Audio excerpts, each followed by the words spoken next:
Many animals in nature have stingers to defend themselves, and some of those animals, like the cow killer, have venom so strong that their stings cause some of the most immense pain ever. Oh my gosh, guys, this is super bad. So I went out and got 5 levels of insect stings that get progressively more painful, and I got my friend named Sai to take on this sting challenge. I'm here to get stung by a couple insects, yeah? Sai pulled it out so we could get our first look at it. Sai, what do you think of this thing? It's so small for being something so painful. Yeah, and they say this thing's sting is so strong that it's able to kill cows. Is that real? Well, no, these things have actually never actually harmed someone. They're just extremely painful, so there's nothing for you to worry about. That's good then. Yeah. So I went and picked this thing up with some tweezers, and mine is a bit small, so it's hard to see, but if you look very closely, you can actually see the stinger here retracting in and out. Cow killers have the longest stingers in the world, so they can inject their venom super deep into the victim. All right, Sai, we're just gonna jump straight into this. I got it here, I'm not gonna lie. I'm just gonna put this on your arm right now. Okay, I'm really scared. This is gonna hurt. This is gonna really hurt. All right, $10,000. That's a lot of TerraGreen plushies. Oh, ow! Oh, did it sting you? Oh, yep, that's like deep. Oh, it stung you. Yup, it literally happened so fast, I didn't even realize he got stung. But based off of his reaction, he definitely did. Yeah, he was feeling it. It burns. It feels like it's down there in the middle of my arm. That thing just injected its stinger down deep into your arm and put that venom up in there. Does my skin it looks red? Yeah, that thing, it's just gonna get a big red spot there over time. Oh my gosh. Yep, this pain can sometimes last for up to days, but to make sure Sai didn't have to endure that, I put some of this special stuff on his arm that should help get rid of the sting as much as possible. Sai, America's largest scorpion species. Okay, that's probably gonna be a lot worse than the crab. Yeah, it definitely is. Yeah, you know what, for $2,500, I think we can tank it. Let's do it. But you could tell Sai was starting to get a lot more skeptical, and this time he wanted to spend a bit of time to research online to figure out if it was actually safe to get stung by a desert hairy scorpion. Now these guys got pretty painful venom, but of course everything I've chosen in this video is completely safe for Sai to get stung by. It's just a bit painful, of course. So Sai, what do you think? Is this something you're down to get stung by after researching on Google? Yeah, I mean, based off what Google said, seems pretty safe, but it's definitely gonna hurt. Yeah, it's definitely gonna hurt, but for $2,500, I mean, what do you expect? Let's do this. Yeah, can you get your finger out? Yep, and can you get it inside? So yeah, at first Sai wasn't really sure of how to get stung, so he kind of just started to tap the scorpion's claws and stuff to see if he could get it mad. But you see, scorpions are actually nocturnal, so I knew it was pretty unlikely that this dude was just gonna randomly sting Sai since we were recording during the day. And after like a minute or two of Sai very fearfully putting his finger around and even on the scorpion, my theory was proved right because the scorpion was actually being very chill and not even stinging him once. You see, when people like Coyote Peterson did their scorpion sting tests, they actually grabbed the stinger of the scorpion with tweezers. So I figured I should do the same thing here to ensure this test went very smoothly. All right, Sai, 3, 2, 1. Ow! Oh, did it sting you? Yep. Oh shoot, what does it feel like? Oh, it's not that bad, but it's sharp. It's sharp. Nah, you just got stung by a scorpion and you're saying it's not that bad. I felt it go into my skin. Shoot, that must have been painful. Yep, apparently the pain immediately wasn't so bad. But he did tell me as the minutes went on, he could feel the venom sort of spreading around the area where he got stung. But in this round. And here it is, a rainbow land crab. All right, so we got the crab out the container, as you can see, and what are you thinking of it? First impressions. It's very colorful, and the claw on the left there is kind of big, but Yep, crabs actually have one big claw to use for extra crushing power, so hopefully Sai gets pinched by that. But actually, something I noticed about this crab was that it was actually injured. You see, normally crabs are supposed to have 4 legs on both sides of their bodies, but this dude only has 2 legs on this side of his body. I'm not sure how he lost 2 of his legs, but because of this, I wanted to make sure I built this guy a nice little enclosure. That way he'd have a place to rest after the pinch test. But yeah, don't worry, this didn't take long because we just immediately started to spam place a bunch of rocks all along the side of the enclosure. Now this may look kinda like trash, but I'm actually trying to recreate a rocky coastal environment that these crabs are used to in the wild. All right, could you help me outside? Could you pour the water in? yeah, I got you. Let's get this crab a nice home. Oh yeah, yep, get that water in. Yep, you're pretty good at He's this. swimming forever. After we got the water in, I started to scatter around some of these random decorations, and obviously I planted some plants in the water. I put some final technology in, like a filter and a water heater, so we could have this build finished. Anyways, yeah, we quickly introduced this crab into the enclosure, and it seemed like he liked it. And he immediately found some nice little places to hide at. But obviously, Sai has a $1,000 to win. Let's do this test. All right, Sai, for $1,000, you can go ahead and take the crab out of the container and yeah, you can just get pinched. Do it however you want, just take it out. Let's see how it goes. All right, you're just gonna let it crawl out. Let's see this. So yeah, immediately the crab ran straight up to Sai's finger, and it looked like he meant business. But Sai actually thought the best way to do this test would be to pick up the crab. So yeah, that's what he did. All right, so you got a hold of it. That's a pretty smart move, but all right, his pinchers are ready. All right, let's do it. Go ahead. So Sai started to put his finger up to the claw of the crab, and the crab started to give the most vicious, brutal pinch of all time, as you can see. I'm just kidding. It was barely pinching. What are you feeling? Not much. I mean, he's kind of just sleeping, it seems like. Bro, what is this crab doing? You're holding him in his hand, like, and he's just grabbing on. We're best friends. We're holding hands. I mean, this guy's my friend. Can I keep him? Yeah, actually, it was kind of funny how friendly this crab was. I mean, it genuinely just looks like the crab is hugging Sai's arm here. It's actually kind of cute. All right, Sai, would you say that was easy or hard? I think that was the easiest thing I've ever done. Well, I didn't tell you about the second part of the challenge where you gotta let that crab actually pinch your cheek on your face. Oh. Yeah. Well, that shouldn't be too hard. Yeah, he really thought the crab was so weak that he was genuinely smiling and happy to do this. It's licking me. It's licking you. I feel like it is. Kind of wet.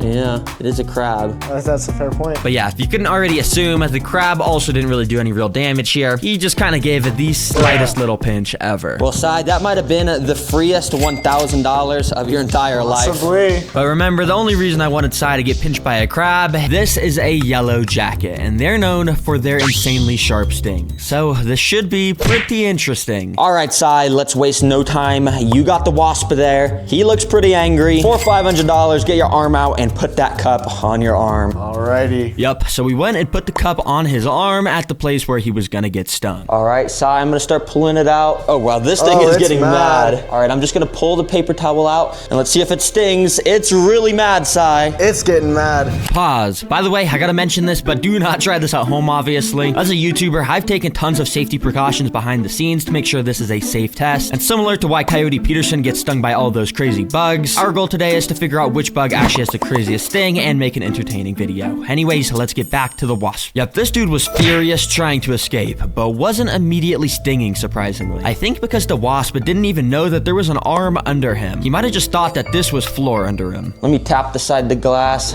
Maybe we can get him mad. Sting him. $500, Mr. Wasp. It's literally on my skin, bro. Just stick it in already. And thankfully, Sai's wish came true immediately after he said that, because this happened. Okay. Wait, you actually just got stung, Sai? Yep. It definitely hurts more than I remember. How much is it hurting, like out of 10, you would say? A 6 or 7 out of 10. Let's come on, follow me. So I took him down a trail by my house till we found a harvester ant nest. Despite these guys being pretty small, they actually have pretty painful stings. But yeah, it's pretty much nothing compared to the stings later in this video. For $100, put your hand on the ant nest in 3, 2, 1. Now, Sai has to keep his hand here for 45 seconds to win. But unfortunately, it wasn't looking good for him because immediately workers started to swarm onto his hand. It's super tickly. I haven't gotten bitten yet. No stings or anything? Not yet. You're straight up on their nest and they're not even defending it. These ants suck. But oh boy, did things quickly start escalating, because out of nowhere, like 15 more ants started swarming onto his hand to investigate what it was. Still not stinging it though. Do you feel anything? It's just super tickly. I don't know if I haven't felt anything sharp just yet. And I was thinking he wasn't gonna get stung at all as the timer started to run out. 3, 2, 1, and... Oh my God, ow. Oh. Yeah, so apparently Sai literally got stung at the very last second, but by just one ant, thankfully. Oh, that's sharp. That feels really sharp. It's like a tiny little needle. That feels really sharp. I've scoured the internet for the craziest insect videos I could find. Beetles painting pictures, insane slow motions, and so much more. Anyways, when some dude left a piece of cheesecake out near his ant colony. And well, let's just say the ants didn't waste any time to absolutely start decimating it. If this doesn't show why you shouldn't leave food out, then I don't know what does. Dang. Shows this insane time-lapse footage of leafcutter ants doing their signature thing. cutting leaves. In it, you can see how they all work together over time, cutting out these circular pieces to absolutely decimate this leaf till it's no more. The scientist that filmed it even got this super close-up footage showing exactly how their mandibles cut through the leaves, showing how it works almost super similar to how scissors work. It's crazy how some animals in nature have evolved to do this. But the coolest thing is how he got this footage that shows while a leaf might just start with one ant cutting it, that one ant will take her leaf back to the colony and let all the other workers know where that leaf is. So that way they can all swarm it and basically speed run to chop the whole thing up. Yeah, it's super cool how these guys work as a team. A kid decided for some reason it'd be a good idea to get pet bed bugs. Yes, like the things that bite you when you sleep. He literally built them a natural standing enclosure and made a mini mattress for them to sleep under. And yeah, since they were his pet, he had to feed them. So he let them crawl on his arm and suck his blood. Yeah, if you couldn't already tell, this isn't just some random kid. I had to get a spot on the craziest insect videos, because yeah, I had to be the first person to get pet bed bugs. But by the way, guys, my mom made me get rid of them for some reason. I don't know why. Mom, I was just wondering why you made me get rid of the pet bed bugs. Because we don't want those in the house. The pet bed bugs? Yes, absolutely. I thought they were cute. No, they'll be biting us and we had to get rid of them. On right away, but you see this dangling thing?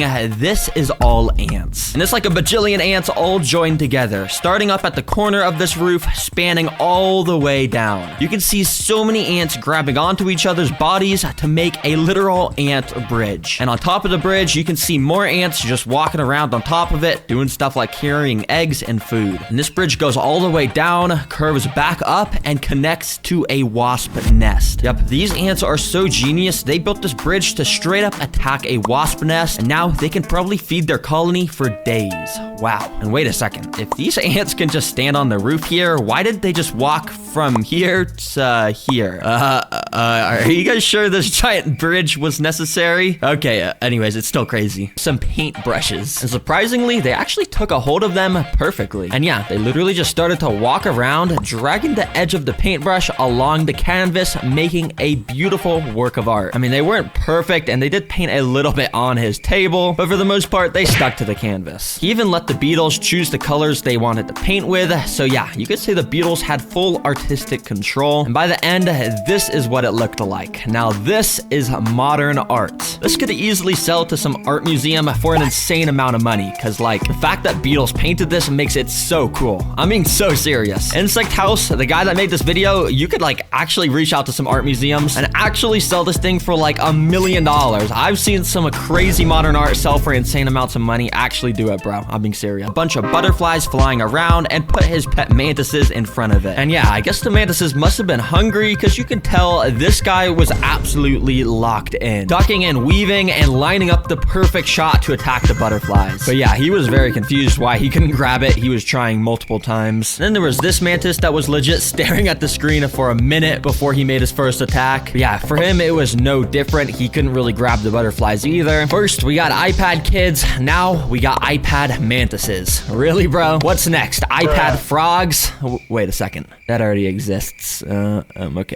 This is a beetle grub, and this is gonna show the process of how they grow up into a beetle over time. Oh, by the way, this is not a normal beetle species. This is the largest beetle species in the world, a Hercules beetle. And as the time goes on, you can see even just this grub starts getting much, much larger than what a normal fully grown beetle would be. And after literally over a year, this massive creature starts to go into its pupa stage, where you can see exactly how it transforms from a worm creature into a beetle. First, you can see the legs starting to grow, then the giant horns start to emerge from the head that the species have, and boom, after a long 500 days, the beetle emerges from its pupa, and yeah, that's how long it takes for one of these beauties to be born. By the way, it's so cool to watch these guys fly. This is not an edited sound or anything. It actually sounds like a literal helicopter when their wings are flapping. In this footage, a guy put out this red sugar water and then let his ants loose near it. Obviously, ants are super attracted to sugar, so they started to swarm it. But the thing that's so interesting about these ants is that they're a special kind of species that can store extra liquid inside their abdomen. Yep, you heard that right, and you can see it super clearly in this footage. As this ant sucks up the sugar water, his abdomen gets way larger and way more red, and it's actually insane to see. But by far the coolest thing to see is this footage of one of the bigger ants who was full of sugar water going up to this empty ant and literally feeding it some of its sugar water. You can see this one's abdomen getting smaller as this one's gets bigger. And yeah, it's kind of nasty how they just regurgitate the food into each other's mouths, but they're ants. I don't really think they care. This is it. And actually, this is a massive locust, so it's pretty cool to see a mantis eat this whole thing since it's pretty much as big as him. But first, the mantis starts devouring its head with its alien mouth, then it works its way down the body. And yeah, the mantis basically takes no breaks while eating. The endurance is actually pretty dang impressive. And by the end, there was nothing but scraps on the floor, and the mantis's belly was pretty dang big, which makes sense. He just ate a lot. You might be thinking, bruh, TerraGreen, where's the insect? Well, check this out. These beans can quite literally jump, and that's because there's an insect inside of them. In fact, a larva of a moth is inside of these beans. And many larvas like this species have learned to jump by flinging the end of their tail against the ground. And when you look very closely at this bean, you can see the little larva inside flinging himself up against the top of the bean to make enough momentum to send it flying into the air. And in this time-lapse footage, you can see how they actually move a pretty good amount over the course of a few hours. But yeah, after about half a year inside of one of these beans, they turn into a moth that looks kind of like this. But they show a ton of cool bugs crawling around on this guy's hand, like orchid mantises and leaf insects, which are super cool because they look like leaves, obviously. The main reason I'm showing you this is because this guy also lets other stuff crawl on him, like these insanely creepy creatures. Yeah, even TerraGreen would not let those crawl on me. What the heck even are those? But yeah, he also lets stuff go on his face, like this giant moth, dang, and a Hercules beetle from earlier, which, like, dang bro, you gotta be careful with. That giant Horon could easily poke your eye out. But actually, respect to you for keeping all these insanely cool insects. It's actually so cool. Roaches, right? Like, they're just some chill little insects. Well, I filmed this video that shows how they're born. And yeah, this isn't a clam or anything. This is an egg sac. And yeah, that's a ton of roaches coming out. Nah. Basically, when the mom roaches are ready to have babies, they develop their egg sacs in the back of their body, which you can see right here and here. And a day before they hatch, they drop them on the ground. And basically, each one of these slits in the egg sac is a baby roach that's about to hatch. And yeah, literally all at the same time, you can see the bottom of it starts to slowly expand. And these little white worm things start to poke out. And these are all the new roaches that are now born, and they're gonna go run around and find homes for themselves. Dang, sorry if you're eating, but to be fair, if you're eating, you probably would have clicked off the video by now.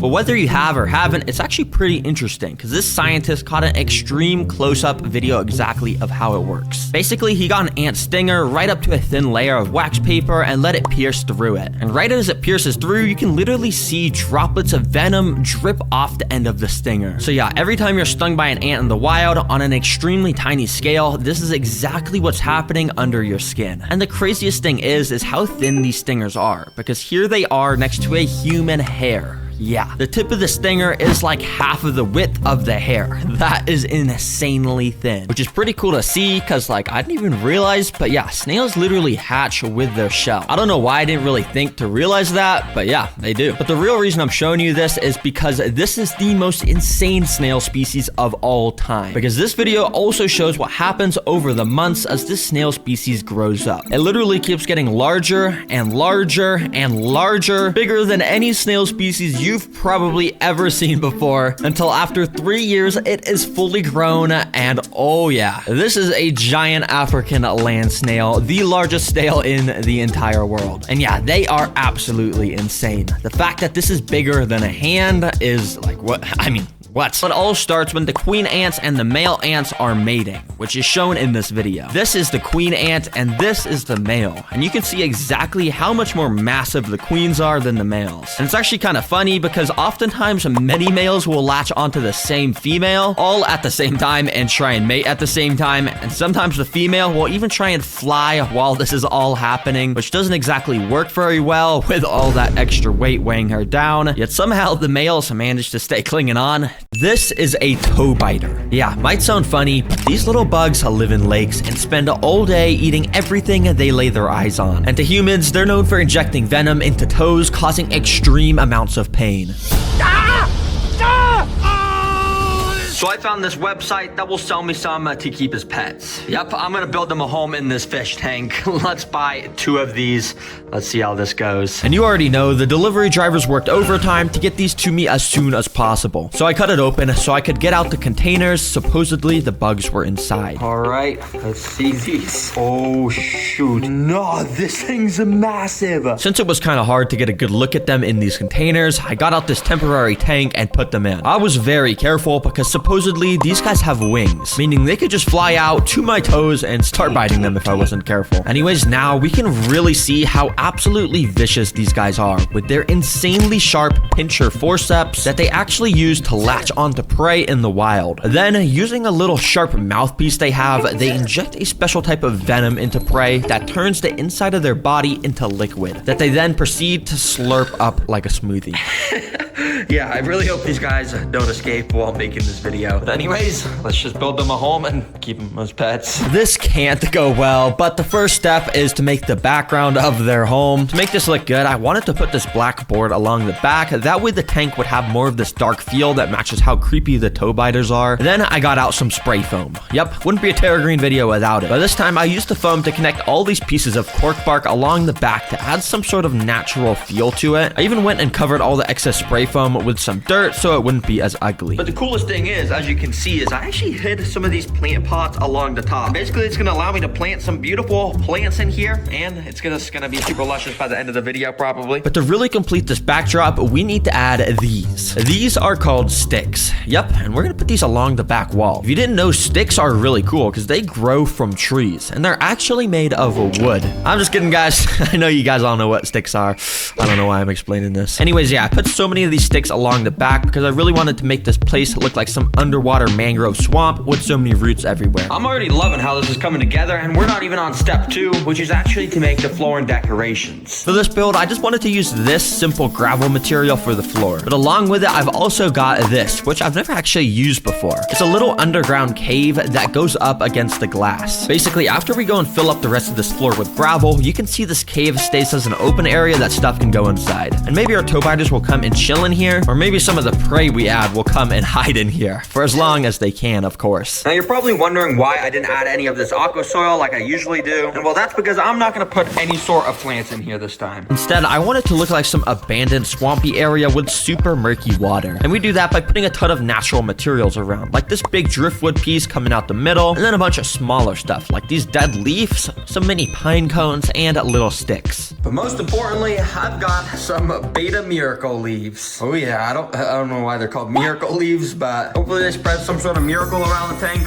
something like that, surely. But actually, I kind of do know why these are called miracle leaves, because if I go and fill up this floor area with just a bit of water, you can see over the span of about an hour, it starts to turn into this brown, murky color. That's because those leaves and all the other natural stuff I added inside is spreading around tannins in the water, which turns it this color, and it's actually super healthy for any fish or bugs that would live in here. Dang, the more you know. Anyways, I drained that while I continued on with the build by putting in a few lava rocks and covering them in a bit of the sphagnum moss, which I also put all over the background of the enclosure. Finally, the most important decoration is some little mini plastic boots. Yeah, because we all know at the bottom of every lake and stuff, they just got like boots and stuff. At least that's what all the fishing games I've played have told me. Yeah, I got some pretty cool decorations, as you can see. I'm just gonna put that there. Now for my favorite part of each of these weird pet videos, the DIY decorations. And for the first one, let's make some pictures. Yup, I literally went out and bought these mini dollhouse picture frames. I'm just gonna scatter all around the enclosure with funny pictures of toe biters. And to make some funny pictures, I gotta do some photoshopping. I'm a Photoshop master, so this should go pretty well. First of all, I used my expert skills to make a picture of a toe biter eating one of its favorite foods ever, a frog. Yes, they actually eat frogs in the wild. Then I made this picture of a toe biter flying in the air with beautiful angel wings. Because yeah, like I said, they can actually fly with their actual wings, but they don't look as majestical as these angel wings, of course. Finally, I found this picture of what it looks like when a toe biter lays eggs. Yeah, apparently they literally keep them on their back until they hatch. So I put a bunch of baby toe biters all around this mom toe biter. Then we just gotta go and print out these fantastical pictures. And yes, I finally got a printer at my house, so I don't gotta go to the store no more. And wait, no, what the heck is this, bruh? Oh my gosh. Oh my gosh, I forgot you gotta buy color for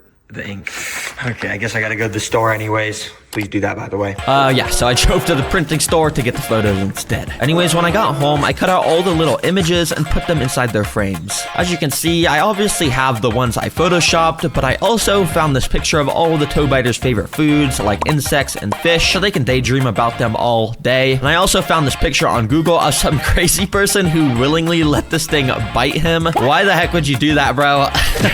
I don't know, I just thought I had to put this in. Anyways, for the next DIY build, I'm gonna make some signs. Yep, I literally went out and bought all these random pieces of wood so I could burn some cool patterns on them with my super hot wood burning pen. With the first sign, I made it say, beware of the biter. And I even put a little bit of eye emojis at the bottom. You know, I just thought those looked cool. And then on the second sign, I made it said, rest in peace to all the insects and fish that enter this tank. Because as you know, toe biters do not take kindly to those kind of things. And I could just go and put these inside of the tank. I kind of want them to look like signs. So I got these sticks that I use for the background, which I'm gonna go and hot glue to the back of them. Once they dried, I stuck the two signs in the floor and got out the final sign that I was gonna make a pattern on. This time, I stuck these little wooden letters onto the sign to write toe biters. Then I completely burned all the letters black so they stood out. All right, let's just hang that right there. And oh, that's actually fire. Hold on, wait, that's actually on fire. Oh, no, I'm just kidding, guys. It's just some editing. Yeah, don't worry, but it is actually fire. That's pretty cool. And now the build only needs one more thing. Some plants to put in those pots that I had at the top of the enclosure. So I drove to Walmart to buy them. Oh yeah, I haven't been to Walmart in so long. I already know they're gonna have some fire plants. Bro, what is this? Wait,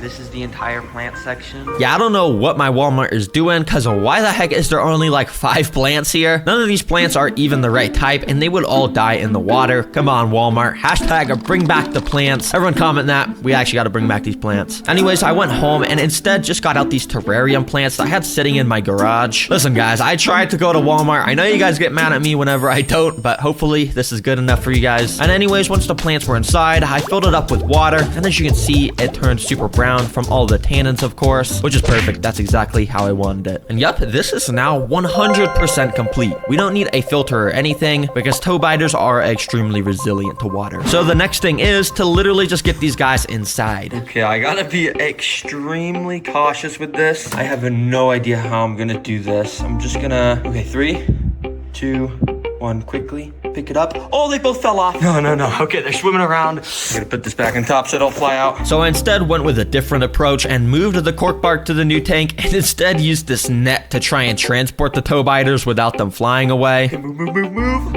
Okay. Thankfully, it was a little bit more successful, so I did the same with the other toe biter, and you can see they both just swam straight down to grab onto something, and they stayed completely still. But they do this for a purpose. You see, toe biters have evolved to have the exact same pattern and shape as a dead leaf, and they stay completely still till some prey swims by them. Then they pounce on it. So you already know, let's test the 3 food sources with these guys. You see, insects are great and all, but in order for my toe biters to be healthy and thriving, they need to eat fish, because that's what they eat in the wild mostly. And thankfully online, there's tons of websites that sell feeder fish just for this purpose. So I bought 2 of them so we can get our pet toe biters their proper nutritions. The next day, they got delivered, so I got them ready to feed. All right, let's do this. And I even got my GoPro so I can get some nice underwater shots of these toe biters eating. Let's dump one of these fish inside. The fish that I had put inside immediately started swimming around. But little did he know that this was the home of my pet toe biters, which were secretly sitting right next to him watching his every move. And only a couple minutes later, he got a little too curious and started swimming near the toe biter. The toe biter was preparing to strike, but he had to wait for the perfect opportunity in order to not scare the fish away. And when the moment was right, he pounced off the rocks and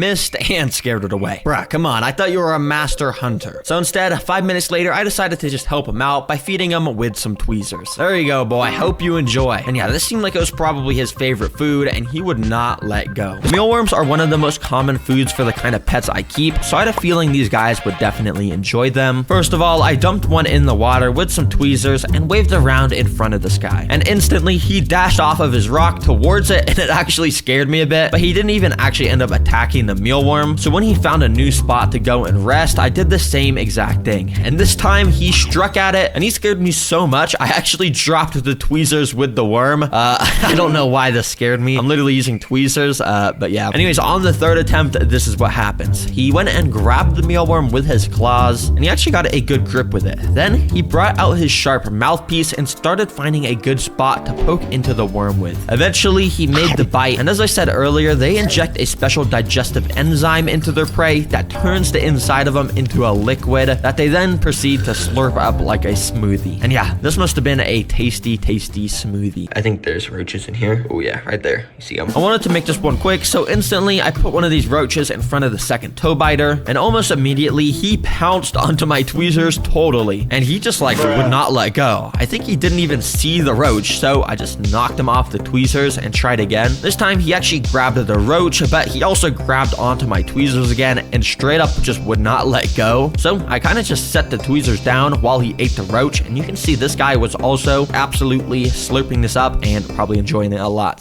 This is 1,000 termites, and in this video I'll be testing everything interesting about termites, even putting them against a mini wood house to see if they'll eat straight through it. Yeah, I got the house right here, so let me and boom, just like that, the house teleports inside. There's totally no editing involved in that. That was just magic. Now, I first drilled a hole into the top of this house that I'd eventually be able to record through. Then I also added a bit of dirt around and inside of the house so the termites would want to stay here. And finally, termites need constant moisture to survive. So I'm just gonna absolutely drench this house with my spray bottle. Hopefully this will make it easier to chew through. All right, termites, I hope you're still hungry. Yeah, I guess let me just try and take this sheet of termites and just start dumping them in the house. And then there's still tons in here, so I'm just gonna go and dump them inside and kind of just all around the house. Let's get this thing absolutely destroyed. Well, hopefully. I don't actually know if they're gonna eat it, but that's the plan. Now, it's pretty cool to see the sheer amount of termites just swarming every single inch of this house. And you could even see them inside a little bit, but I couldn't see that much since it was kind of dark. So I, of course, set up the time-lapse camera and recorded for many hours. And you can see there was tons of termites that were just walking around the perimeter of the tank investigating what was going on, while others were still swarming around the dirt of the house and also climbing all up inside the hole that I drilled on the top of the roof. But there was no destruction really visible just yet. Okay, it's been about 24 hours and it almost seems like the termites are doing nothing to this house. But you see, the thing that makes termites so deadly to houses is the fact that they completely work out of sight. So let's do a little more investigating on this thing. So I pointed my super bright studio light through that hole I put in the top, and you could see the termites were in here, but yeah, it was still not super visible inside of here. So I went and pointed the camera through that hole in the roof, and I was even more amazed by the amount of termites all huddling around the wooden walls. You can even see how some of them would rapidly shake their heads. Apparently they do this to signal to the rest of the colony that danger's nearby, but yeah, you can see the walls were starting to look like they were maybe getting a little bit destroyed so far. Yo, the termites are absolutely swarming inside of there. Hold on, wait, I wonder if they're under.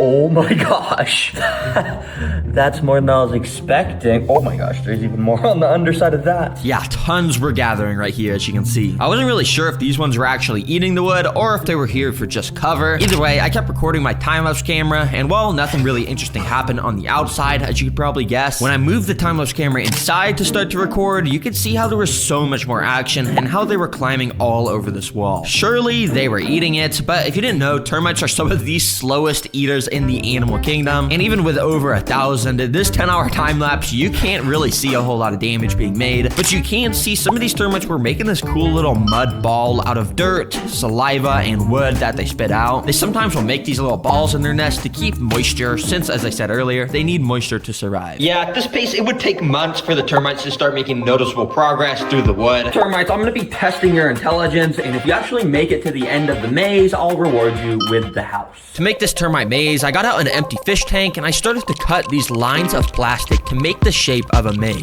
After going and gluing them down, I completely filled the floor up with another thin layer of dirt. If you remember, the termites dug through that first nest I made for them in a cool pattern, so I'm wondering if they're gonna do the same here and if they're gonna take any wrong turns that lead them to a dead end. All right, then let me go and just put this perfectly sized piece of glass here, and then let me put a piece of bark and cardboard at the end so they'll actually have a goal to get to. Well, let me gather up these termites and I'll move them in here. And yeah, it was actually quite a bit harder than I thought to move these termites out because how incredibly small they are. So I sort of just resorted to digging up all the dirt I could that the termites were hiding under. I even found that worm that I had placed in earlier, which is still just living peacefully inside. But yeah, eventually I got all the termites into this little container with dirt. All right, now I just gotta dump these in here so they can start the maze. Also, what's kind of cool is if you look at the underside of this, all the termites have just started to gather there. So yeah, it's pretty cool. Yeah, anyways, I went and started to scoop the dirt into the maze enclosure pretty carefully in order to not hurt the termites. You can see this whole pile of dirt was just absolutely overflowing with tons of termites. But basically, you remember how the termites were just gathering on the bottom of the little container they were just in? The plan here is they're gonna do the same thing and they'll slowly make their way into the maze. Hopefully. Yeah, I don't actually know if this is gonna work. But I set up my time-lapse camera and waited to see what would happen. After not too long, this termite was the first to enter the maze, but somehow he decided to crawl into the walls of the maze, and he sort of started to break through to the other side of the wall. Now, thankfully, this was a dead end, so when the rest of the colony decided to follow this cheating termite, they didn't finish too easily. Over the next few hours, you can really see how the termites learned to follow each other because so many of them ended up at this little tunnel at the top left area, but it was only a matter of time until more of the colony started to go down into the maze, and over the next day, they started to travel closer and closer to the wood end goal. I mean, they still kind of were cheating, but eventually one termite did actually make it to the wood. And yeah, I guess just like that, they had completed the maze. Good job, termites. Well, by a predator, I mean I've got this tiny little earthworm that, to be honest, who knows? When it digs under with the termites, what's gonna happen? I mean, they could swarm it, they could just completely evacuate the place, I don't know. So the only way to find out was to put this little worm inside. Now, almost instantly, it squeezed under the glass floor and started to dig in the dirt as it got closer to the termites. Now, I'm pretty sure termites only eat stuff like wood, so honestly, I didn't even think much would happen, but as the worm got nearer, some of the termites started to approach the worm with the little tunnels they had dug out and didn't initially attack it. In fact, they sort of just ignored that it was even there, just walking from one side of it to the other, acting like it was just some sort of bridge. But then, all of a sudden, I noticed tons more of the termites starting to gather around the backside of the worm, almost like they were gonna start attacking it. Even some of these bigger termites marched in called soldiers that specifically have these massive mandibles meant to defend the termite nest. But as I kept watching, surprisingly the swarm didn't attack and, well, they kind of just let the worm dig around their nest. Dang, this is so interesting. How the termites are just fine living with a literal worm in their nest. Yeah, they're just not attacking it at all. Even more interestingly, as I left my time-lapse camera recording, the worm really just learned to coexist with the 1,000 termites. Yeah, I mean, this honestly makes sense. This species of termites literally only eats wood, so there's no reason for them to waste their energy attacking a harmless worm. Dang, that's cool. Well, I'm guessing you guys are hungry. I don't only have this nice natural piece of bark from a tree, I also have this piece of cardboard. So that way I can test both of these materials to see which is the best food source to feed these guys in the future. And after sliding both of the food sources under the sheet of acrylic, the termites had access to them. And honestly, it didn't take long till some of the termites started to investigate it. Since putting the termites in this nest, they've had like a day with no wood, so I knew for sure they would be hungry. Now, interestingly, there was almost like no termites going up to the actual piece of wood, but there was quite a few checking out the piece of cardboard, even walking inside the tiny holes on the side of it. You see, termites like this species actually have more than 100,000 microscopic little alive creatures inside their bodies. They're called flagellates, and basically they live inside termite bodies, and as the termite chews wood, these flagellates help to digest the wood and break it up into actual nutrients somehow. But yeah, it's just insane knowing each termite body is basically just a massive house to so many of these unseeable creatures. Now, even though some of the termites were walking inside the cardboard, it didn't actually seem like they were eating either of these food sources yet. Well, that was until this, because I kept my time-lapse camera recording, totally just expecting the termites not to move towards the wood. You can see most of the termites were actually staying near the bottom, away from the wood. But as I kept recording for another half an hour, eventually a couple termites started to walk on top of the piece of bark. And they looked pretty excited, because soon after, a few more termites started to walk onto it. I guess they didn't realize this was food earlier, but since they had now found out, these initial termites that had walked on here started to release a type of special pheromone in the air that signals there was food here. And because the whole colony could sense the pheromones, it literally only took about 5 more minutes until this piece of wood started to get absolutely swarmed. Yeah, it happened so fast, and soon enough, the entire piece of bark was covered from top to bottom in termites. But interestingly, it seemed like this piece of cardboard wasn't getting nearly as much attention from the termites anymore. Yo, check out this wood. wood, it's getting absolutely swarmed right now. And it may look like the cardboard's not getting eaten, but if you actually look very closely in there, oh yeah, this thing's getting eaten up too. Yup, that's right, because when I pointed my camera directly to the side of this cardboard, you could tell it was overflowing with termites. It looked like they were just crawling all up inside of it, and when I got some tweezers to peel back the piece of cardboard, well, you could see just how many there actually was inside, which kind of all immediately evacuated once they realized I was peeling this apart, so sorry guys. Oh my gosh, it's only been an hour and these termites are decimating the wood. Imagine what they're gonna do to the mini wood house when I leave it in there for a week. And after shaking off all the termites I could, you could see this piece of wood looked quite a bit different, and it looked like it may have even been hollowed out, because termites seriously build some of the craziest homes in the animal kingdom. And they build them quickly. Let me show you by dumping these guys in. Now, instantly after dumping in the termites, you can see just how many there actually was here, just absolutely swarming in this single area. But you could quickly see how multiple started to gather up in this back area near the exposed dirt. You see, I've set up this container to have a thin layer of soil pressed up against this glass floor. And this gap here lets termites squeeze underneath to start digging, meaning we're gonna get to see them dig their intricate tunnels from above. It's a slow process that only works because of the sheer amount of termites, because while a single termite is super small, there are over 1,000 termites right here, meaning work gets done pretty quickly. And over the next 3 hours, the bulk of the termites migrated across the entire floor in this super cool pattern. Dang, that is insane to watch on a time lapse. Oh my gosh, these termites completely dug this entire area out so much faster than how long it usually takes for my ants to do it. This is a $100,000 real pet shark tank. You literally have to feed them chunks of meat, and I'm gonna show you how people care for pets like this, along with tons of other prices of aquatic, what it's like to have a literal pet shark. Yes, sir. Now, I could go buy some sort of small baby shark species online and build a small little tank, but that would be boring. I want to see a big,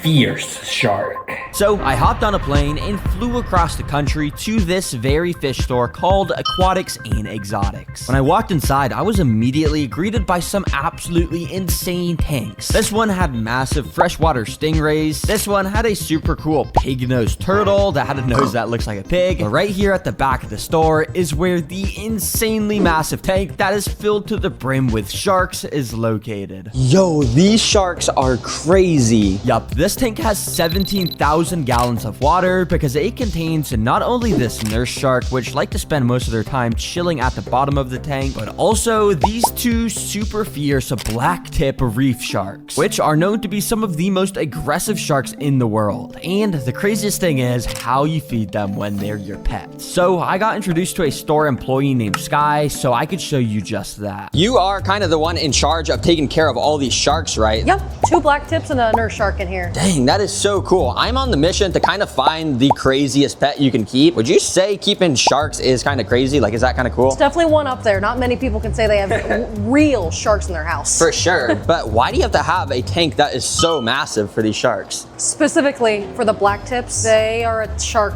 that in the wild requires to be in constant motion to get oxygen through their gills. Yup, the blacktip reef sharks in specific literally need to constantly be moving in order to get water and therefore oxygen flowing through their gills. So are these blacktip sharks fully grown? No, they're still actually young males. Wow, so they're gonna get a lot bigger than this? Quite, at least twice Oh my the gosh. size. Nah, these sharks are still gonna get twice as big. I can't even imagine what they're gonna eat when they get bigger. So I'd say I wanna see these guys eat. Can we feed these guys some food? Yeah, absolutely. You want to see what I'm feeding them today? Yes, let's do We that. go grab it. So Sky brought out an absolute buffet. All right, so what are we gonna be feeding these sharks today? So that is the light feeding. That's about 2 pounds of shrimp right there. This is a light feeding. This is like, I couldn't even eat this all if I wanted to. Let's just get this in the tank. Absolutely. Ready? Yes. I even turned on my GoPro and gave it to Sky as she went behind the scenes to feed the sharks all these shrimp. You can see how she started by splashing her hand in the water to alert the sharks that it was feeding time. And then she started to stick my GoPro under the water, which surprisingly, the aggressive blacktip sharks instantly found interesting because they kept swimming straight up to it, almost like they wanted to swallow it. Yo, they're trying to eat my GoPro. But eventually, it was feeding time, so Sky started to toss massive handfuls of the shrimp into the tank, which, if you couldn't guess, the sharks instantly picked up the scent,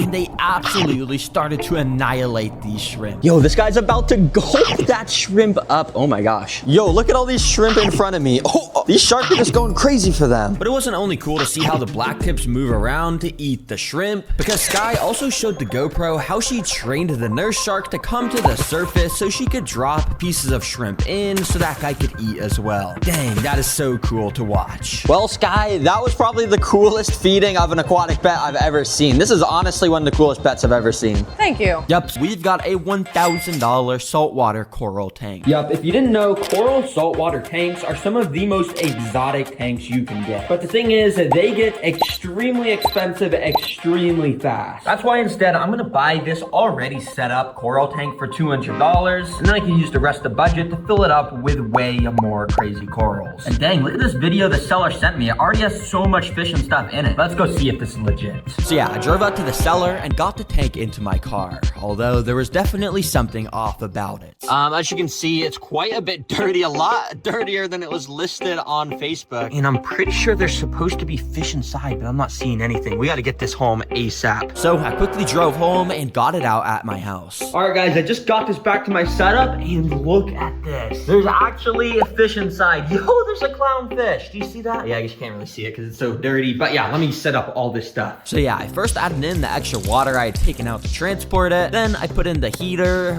wave maker, water filter, and of course the lights. And then I let it sit for a couple hours to clear up. And oh my gosh, the whole tank came alive very quickly. You could see the clownfish swimming around next to the anemone, the little shrimp constantly moving around everywhere, and there was even a literal sea urchin. I had no clue this was all going to be included in the tank. But this place would look way crazier if it had tons of rare glowing corals and stuff. So yeah, we definitely got to go buy some of those. So I drove back out to the aquarium store where I'd bought those plants from earlier and found out they also had a massive coral section. Yo, this is sick how some of these corals glow. And look, that clownfish is checking that coral out. But also, bro, $400 for a single piece of coral, that's kind of crazy. If you didn't know, corals literally have thousands of tiny little animals called polyps that live inside of them. And in order to see them come out, I bought this big bag of coral and brought it home. Now, corals can be extremely delicate, so it's a good thing we already got this set up tank, otherwise our corals would probably die. But because this is set up, it's as simple as just dumping the water from the bags out and putting all the corals I bought inside. Then over the next hour, I slowly added water from our current tank into this temporary tray. Yeah, a lot of work, but it's definitely worth it because I started to add these corals around the tank in the places I thought would look best, and I left my camera recording so we could see them come alive. The first one I noticed movement from was this top one that we could see the little tentacles of the polyp animals on here starting to come out. And this green one also started to liven up pretty fast as well. The polyps on these corals use all these little tentacle things to eat up food, which I'll show very soon. Yo, look at these corals. They're looking sick. The only ones that haven't popped out are these two at the bottom. So I guess I'll just leave them be. And in the meantime, let's feed this tank so we can figure out how alive everything in here actually is. The fish in tanks like this love stuff called brine shrimp. Basically, you pop one of these frozen cubes in a cup of water and they completely start to thaw out into tons of tiny shrimp that you could put into the tank. Instantly, you could see how all the fish in here, like this blue damselfish, started to gulp up the food. The clownfish was also eating some of it while sticking near this anemone that had come with the tank when I bought it. If you don't know what an anemone is, well, it's actually an animal. And they have thousands of microscopic needles on their tentacles to sting and stay safe from fish. And also, they're able to move around through tanks on their own somehow. But for some reason, clownfish evolved to be immune to the stinging, so they just constantly stay near anemones so no other animals will disturb them. But interestingly, there's also these coral shrimp in here that'll eat the brine shrimp with their tiny little claws. And there's other animals which you don't need to feed, like these cool sea snails which go along the glass eating algae, and these sea urchins which do the same.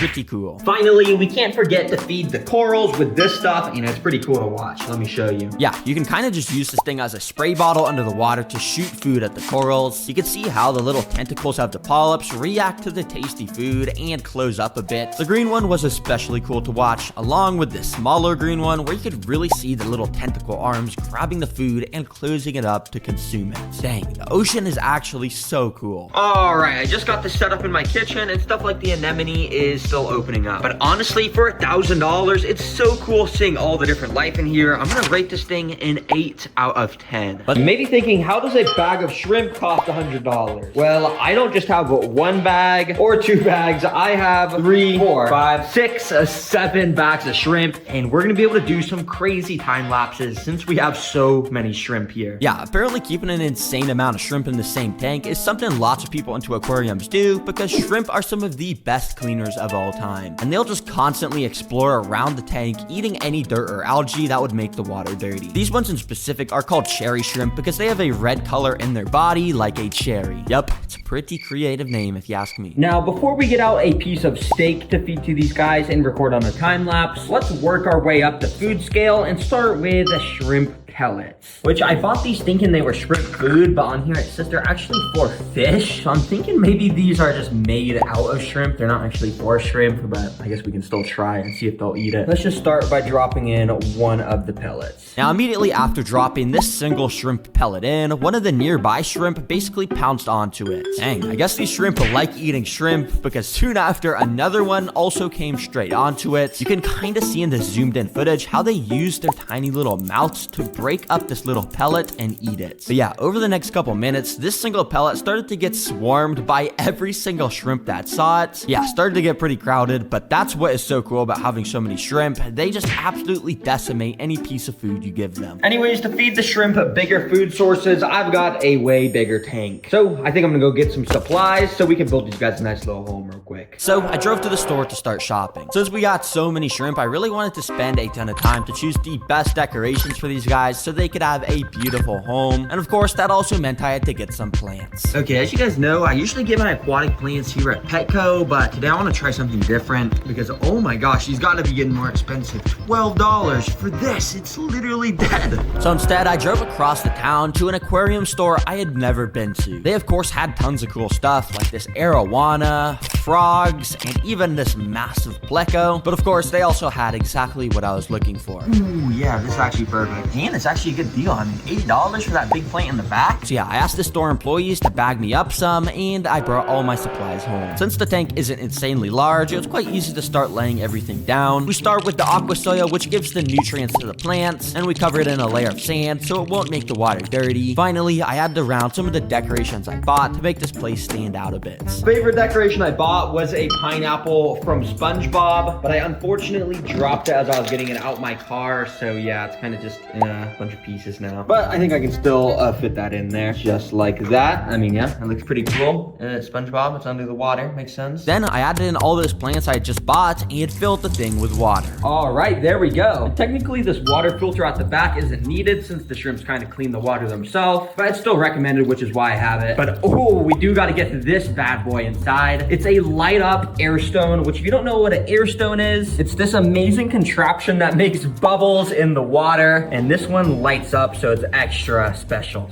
Oh man, that's actually fire. I'm gonna have to get more of these, I'm not gonna lie. Anyways, this tank is now finished and ready for all of our little shrimps to go inside. Immediately, you can just see how there is constant movement going on because of the sheer amount of shrimp. Every single little location in this tank had its own little shrimp life being lived. Now you'll see I left this little open area right here. Well, that's for us to test our next 3 food sources, and our next food source is a carrot. But yeah, they're not just gonna eat a raw carrot. It's too hard for their mouths. They can't chew it up. Instead, we gotta soften up the carrot in some boiling water just like this. And yeah, just let it cook for a couple minutes. And when the carrots are done cooking, we can bring them back to the shrimp. So I cut off a piece and plopped it straight into the tank. Now this time it was completely different than that shrimp pellet because while a couple of the shrimp sort of checked out the carrot a little bit, ultimately none of them really stayed for long enough to eat it. Come on guys, do you not like vegetables or something? Oh well, I guess they don't like carrots. But before we try the steak, I want to try one more vegetable. vegetable. Let's do spinach. Now with this, I also had to boil it quickly, and then I put it in the water as well. And yeah, guys, I'm not gonna lie, I was kind of disappointed by the spinach too, because even though this is so nutritious and Google said the shrimp would eat it, well, they never ate it at all. Bro, come on. I'm just convinced shrimp don't like eating vegetables at all. Yeah, let's get this trash out of here. And let's move on to our final food source, a entire steak. Well, I shouldn't say the entire steak because that would make the water pretty dirty. So I'm just gonna cut off a little piece just like that. And well, I'm just gonna put this in. So I put the steak in, and thankfully this time we at least got a bit of action. Because after about 10 minutes, you could tell they certainly weren't swarming it, but there was the occasional shrimp going on to the piece of meat. And it was kind of cool because you could see their microscopic little mouths taking tiny little bites out of the meat. But yeah, I'm not gonna lie, for being in here for 2 hours, it was a bit disappointing that they didn't eat this more. I guess with shrimp, you just want to stick to the boring foods like pellets, pets, all the way down to a literal $1 pet axolotl. Yup, I just found this listing for $1 axolotl. But if you didn't know, axolotls usually cost a lot more than $1, so I'm like worried, is this thing gonna be in bad condition or something? I don't know, but let's go investigate. So I drove to the seller's house, which thankfully wasn't too far. When I got there, he said he didn't want to be on camera, but he showed me the axolotl tank and he told me why they were only $1. Apparently his pet axolotl had way too many babies, and inside of this tank was one of the last babies he hadn't sold yet. So I quickly scooped it up into a bucket I brought with clean water, packed it in my car, and drove home. All right, I made it, and I'm a little worried about this axolotl's condition because it didn't really seem like it was being kept in the best condition. You doing all right, little buddy? Let me just scoop you up and we can get a closer look at this guy. And unfortunately, my suspicions were correct, because when I took a closer look at the body of this baby axolotl, I noticed its front right hand was missing. If you look over here, this is what it's supposed to look like, but yeah, I guess this hand must have accidentally got cut off because of how fragile baby axolotls are. Dang, that actually sucks. We gotta help this guy, and thankfully, I got just a plan. You see, I've got these things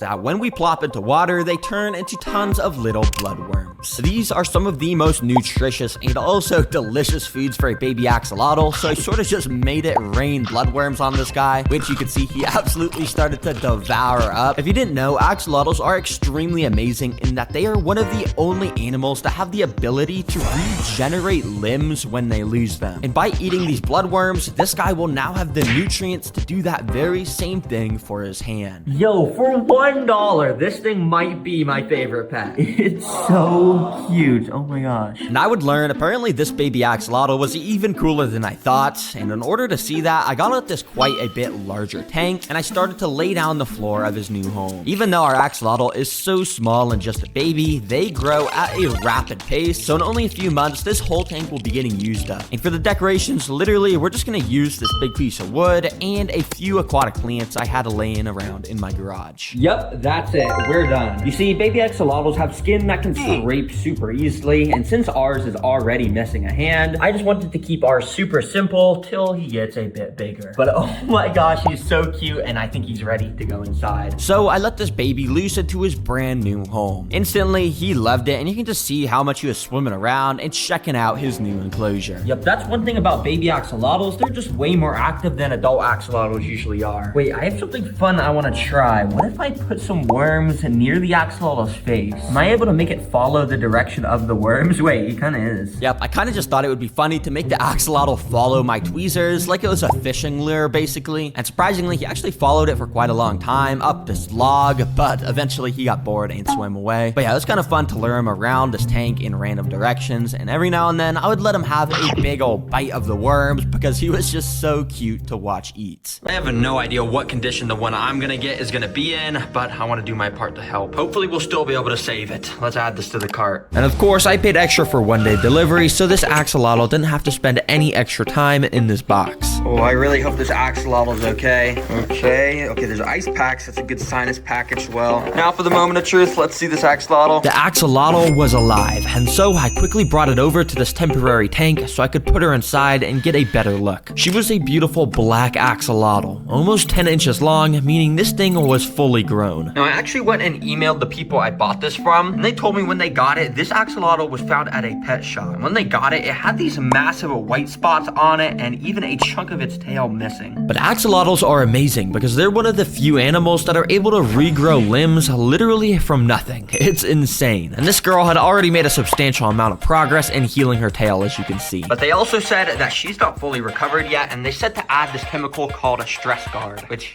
I have right here, as you can see. And yeah, basically this stuff will add a little bit of a slime coat to the axolotl skin and help it recover even faster in this temporary tank. So it's my goal to get this axolotl fully thriving again by the end of the video, and while we wait for the stress guard to take effect, let's build its dream home, which every axolotl tank of course starts with the floor, which we'll start by adding in a layer of this aqua soil that will give the proper nutrients to all the cool plants we're gonna add in here. Then we're gonna cover that with a layer of sand so the soil won't make the water dirty at all. But for this build, I've got these. Like a bunch of black crystal rock stuff that I can just go and scatter all over the sand. Obviously, our rescue axolotl has this unique dark color. So for this whole enclosure, we're gonna be matching that theme as much as I can. As you can see, I got super small black rocks that are almost like sand, medium-sized pebbles, and even large stones, which adds a ton of variety all over the sand. Very nice. But now the tank needs some big rocks, and as you can see, I've got a few different types. But the choice of which to use is clear. You see, axolotls have super delicate skin that can easily scrape on stuff, and especially our rescue axolotl cannot afford to get scraped while he heals. So I'm going to use the smoothest stones here with no rough edges, which I put a few of those on the side, and I also got out some of these pieces of wood and kind of played around with them to see which style I liked most, and I ended up deciding on this with the two long pieces of branches on the two sides. But as you can see, I've kept the middle of this enclosure completely empty. That's because secondly, I'm going to be building an axolotl cave, which yes, will literally be a cave that looks like an axolotl's head, which, well, I mean, that's the plan at least. I don't know how well it's gonna go. And building this for the axolotl is going to be perfect because in the wild, they absolutely love dark sheltered areas because it keeps them safe from predators. And I guess caves are made out of rocks, so I'll just start kind of stacking them around here. I bought a bunch of rocks, as you can see. And after measuring how wide the cave was gonna be, I decided to build it outside of the tank to make it easier. Basically, the plan is we line up the rocks in a kind of circular shape, and then we get out some spray foam and, well, we just start spraying to connect them all. Yeah, I love spray foam so much because it's so useful for all of my aquarium builds. Anyways, I continued to stack the rocks up more and more with spray foam till it ended up looking sort of like the shape of an axolotl head. We got the mouth as the entrance to the cave. Then I put on some giant googly eyes to, obviously be the eyes. And finally, axolotls, of course, have these little hairy things coming out of the side of their head. These are actually the axolotl's gills, which let it breathe, which obviously we got to put on this cave. So I got some of these dark red pipe cleaners and kind of just stuck them on the side of the rocks. All right, but as you can tell, this is obviously a little bit tacky. I mean, the spray foam is basically like a different color than the rocks. So that's why I'm gonna add some paint. And don't worry, I double checked to make sure this is aquarium safe once it dries. The last thing we need is paint toxicity for our injured axolotl. So yeah, I went and carved off all the excess spray foam and painted the parts that I thought would make it look better. And anyways, here is the final axolotl cave. And as you can tell, it's basically a one-on-one replica of our axolotl. So I went and put it inside, and well, boom, it is done. But you see, the coolest thing about this axolotl cave is if we go off and turn off, all the lights, the eyes glow in the dark, kinda. It's not even that dark in here. If it was pitch black, this would be kind of scary to be looking at at night, I'm not gonna lie. Anyways, before the rest of the build, you're probably wondering how the axolotl is doing. Well, she's actually doing really good. It's been about 8 hours since putting her in here, and you can tell she was being way more active, walking around thanks to that stress guard. But I've been doing even more research of how to heal the axolotl, and a lot of people are saying to use Indian almond leaves in the water. I didn't even know what those were, but I went out and bought some, of course. Whatever I can do to give the axolotl his best health, I will do. And I guess you just put them inside like that, and then just mix it around. Okay. Immediately, you can see the leaves provided a little bit of cover above the axolotl, which probably helps her feel safer, but it also starts to slowly turn the water a cloudy tea color. Basically, this is because the leaves are spreading this thing called tannins around into the water, which is just some natural thing that helps the axolotl skin get even healthier. Nice. And if you didn't already know, axolotls literally don't need any sort of land area in their tanks. Which of course, while that goes into effect, the next step for the tank is DIY decorations. And this time, I've got a really good plan. I got a brick and chisels again. Yep, a couple videos ago, I tried to make a fish statue by carving it out, and it looked super good and super realistic, as you can see. Well, one of you guys commented saying I should make an axolotl statue, so Let's see how this goes. So first of all, I sketched out how it was gonna look, and this time I got out a professional carving kit. And yep, I don't know what any of these tools do, but I immediately got to work. Once again, I refused to watch any sort of tutorial on how to properly do this, and that might have been reflected in my work quality because this stone was way harder to carve out than the one before. And even this is super sped up. If you see the real speed of how slow I was going, you could probably understand how painful this was. So I decided to just call it finished here. All right, check it out. As you can see, it is absolutely, I mean, it's really good. This could easily belong in the museums besides the other greatest works of art. Actually, guys, I'm just kidding. This looks like the stupidest caveman tried to like draw a lizard on the side of his cave. It's not very good. Hey, it was still kind of fun to build, so I'm just gonna plop that right there. And if you think my sculpting work is super good, go ahead and leave a comment saying what I should build next. I might try one more, and I don't really know if it's gonna go too well. I also put on some googly eyes because, of course, everything needs googly eyes to look good. I'd love for the plants in here to match the black theme, but unfortunately, black plants mean dead plants. So I'm gonna have to stick to some old-fashioned blue plants. I mean green plants. They don't have blue plants. So you already know the drill. I drove to Petco, pretty much bought out their entire stock. By the way, sorry to anyone that needs to get plants here after I visit. I always buy all the good ones. And I brought them back home. Now, for some reason, I forgot to click record on my camera during the planting process. But just imagine this is what it looked like. I took the plants, put them in the sand, and I did that with all of them. Yep, pretty revolutionary stuff. Then I filled it with cycled water, which I also forgot to record, but by the end, it looked like this. But it's this thing. It's a circular air bubble maker, and it should give oxygen to this whole tank. I was just gonna go and put it inside, but I'm not gonna lie, I kind of wanted to see what it looked like in action before we filled up the tank. So I put it in this temporary one and check it out. Oh yeah, look at the bubbles. I don't know why every time I put one of these in my tanks, it makes me excited. And yeah, I kind of was just playing around with it a little bit too much, watching the bubbles go in weird directions. Anyways, which yup, I've got right here. And I'm gonna go and hang it right above the tank so I always know what's inside of here. so don't worry, to follow the outline of this picture. To make the drawing on the plaque, I first drew the pattern out of pencil, and if I thought any part looked bad, I erased it and redrew it. And by the end, the outline was pretty similar to the one on my phone. And don't worry, I know you can barely see this, so in order to actually engrave it into the plaque, I now had to use this wood burning thing. Basically, the end of this pen is like a bajillion degrees hot, and it literally burns the pattern into the wood. It's kind of like what I did in my camouflaged mantis video when I made the sticks black, but yeah, just much more controlled, and it didn't take too long to finish it all up. I even went and wrote what I was gonna name the axolotl at the top of the plaque. Yep, I'm naming it Black's the Axe. Axolotl in parentheses. Because obviously, it's a black axolotl. I feel like that name fits and it rhymes. Black's the axe. Anyways, let's hang this up. So I went and hung it above the tank. It's time to get the axolotl inside and do tons of other fun stuff with him to give him the best life after being injured. Oh, Blacks, I got some good news for you. I don't know if you've ever been in a proper enclosure, but what I'm about to add you to definitely is. So I brought my new friend over to the enclosure and let him free. Immediately, he was already super active, exploring around the whole thing, which was a good sign. But I'm gonna be obviously doing more than just watching this guy. I have all these fun things that I want to test with this guy real quick. And the first one is food. Let's test 3 different food sources. They're axolotl pellets. I have a feeling that he's not gonna like eat it as fast as those worms. That was like literally under a second, but let's try. Now this time, let's just say the axolotl wasn't too interested because it took seconds before she even did anything. But she did end up putting her nose right up to the pellet to figure out what was in front of her. You see, axolotls have pretty bad eyesight, so they usually rely on their nose to scope out stuff. And here, after giving the pellet a very, very thorough sniff, she eventually took a bite at it, tasted it in her mouth for like a second, and ultimately spat it back out. Okay, I guess she doesn't like pellets. Hey, Some like freeze-dried bloodworms. Yeah, let me unpackage these. the goal is to see how quickly Blacks will eat each food source to see which she likes the most. And well, with these bloodworms, she was actually pretty interested, because after like a second, she saw them and snapped, but she missed them. So she tried another attempt at eating them and failed again. But finally, she did actually get a hold of the rest of the worm, and boom, that only took like 10 seconds. Yeah, and she also looked so cute and happy after eating that. Dang, she must have been hungry. All right, these are proper earthworms, basically. Yeah, let's see how long this one takes. takes. And this time, the axolotl must have set a world record because it only took a little over 1 second for her to get a hold of this worm and start devouring it. I mean, let's get an instant replay on that. Nah, look, she was ready for that worm, and yep, she was even happier after having this in her mouth because it must have tasted spectacular. Okay, this is good knowledge. I know to stick with the worms now. Anyways, about 10 minutes later, I noticed Blax had walked herself into the axolotl cave that I'd built for her. Seems like she was just gonna chill in here for a bit. Hey, I'm glad she's liking it and using it. Now for the final thing I want to test with the axolotl that's currently in the cave is, well, a GoPro.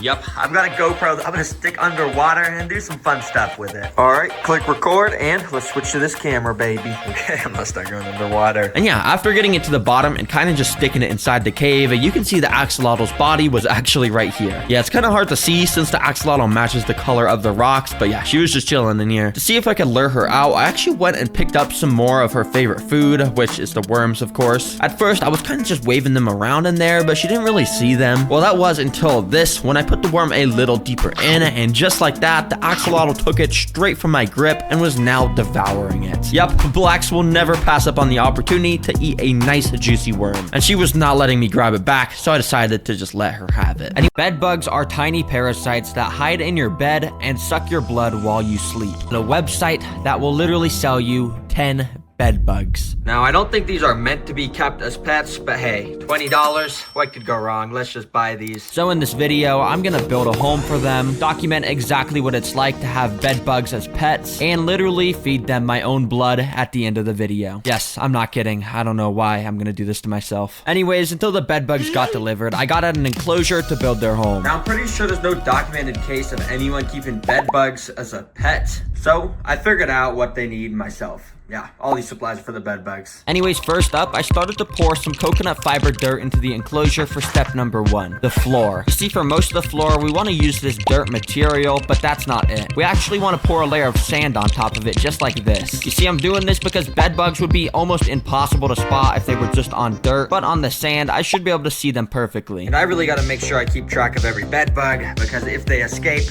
let's just say I'm not going to be sleeping too well.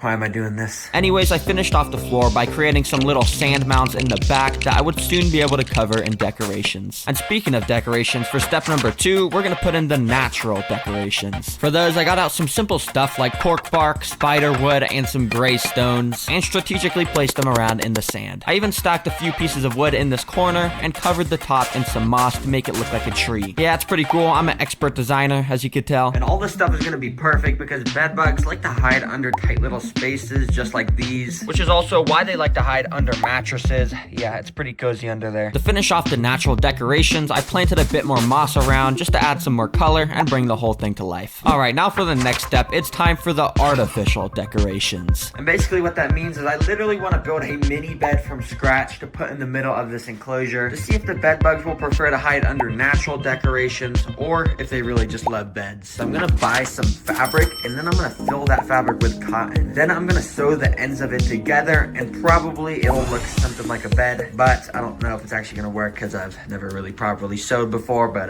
yeah. Anyways, I grabbed all the materials needed and drove home. So anyways, like I was saying at Walmart, we first just put down the fabric like this, and I said I was gonna use cotton, but I found something that would work even better, which is this giant like foam board. And so with that foam, I cut out a bed shape, then cut the fabric and got to sewing. Honestly, I had no idea what I was doing. I was kind of just threading the string through randomly, and it ended up looking pretty trash, and eventually the string came apart, so I decided I would just do it the old-fashioned way with some tape, and in no time it was done. Now, of course, I'm gonna put this in the middle of the enclosure, but that's not all I'm gonna do. You see, the reason bed bugs love mattresses so much is because they smell like humans. So basically what I need to do is make this mini mattress smell like me, and I have the perfect idea for how to do that. So I got out my bike helmet, lined a little towel rag along the front of it, put it on, and started to go for a bike ride. So basically, I'm just gonna ride around for like 20 or 30 minutes, and that towel I put in my helmet should absorb all the sweat, and then I could just basically squeeze it on that little mini mattress. Yeah, I'm a genius, I know. So I went on my little ride up and down some hills, you know, and when I got home, I took the rag off my helmet to see if it would work. Okay, I think there's like a solid amount of sweat on this, so I guess let me just go and try and squeeze it on top of this. Come on, just get a little bit of sweat out. Oh, shoot. Okay, wait, that's actually a pretty good amount amount of sweat. Dang, wait. Okay, this is kind of nasty, I'm not gonna lie. And there we go. It just kind of looks like someone peed in the bed now, but hey, this should smell like me now. Well, now that the mattress is done, it's time to move on to the final step, which is a DIY technology. Now you see, bedbugs are attracted to an air molecule called CO2 because it's the same molecule that humans breathe out. And since bedbugs love that smell so much, I'm gonna build my own custom CO2 emitter right there, and then I'll test to see if the bedbugs like go flock towards the smell. I don't know, it'll be cool though. Now to make a CO2 emitter, you first got to get out a nice large soda bottle and pour all the soda out. Well, technically you don't have to pour it out, it's just not healthy to drink that much soda, so yeah, that's why I'm pouring it out. Anyways, then you get the empty soda bottle and fill it up with some special ingredients. First, we fill it up almost entirely with water and then add like 2 cups of sugar. And then the final step is to add some yeast in here, which is the same thing you use to bake bread. Basically, all those ingredients I just added are gonna react and do some science, and basically, out the end of this tube that I attached, a bunch of CO2 is just gonna come out, and yeah, I'm just gonna see if the bed bugs go and smell it or something. I don't know. Well, the bedbug enclosure is now finished, and that means it's time to add those nasty creatures inside and be the first person to have pet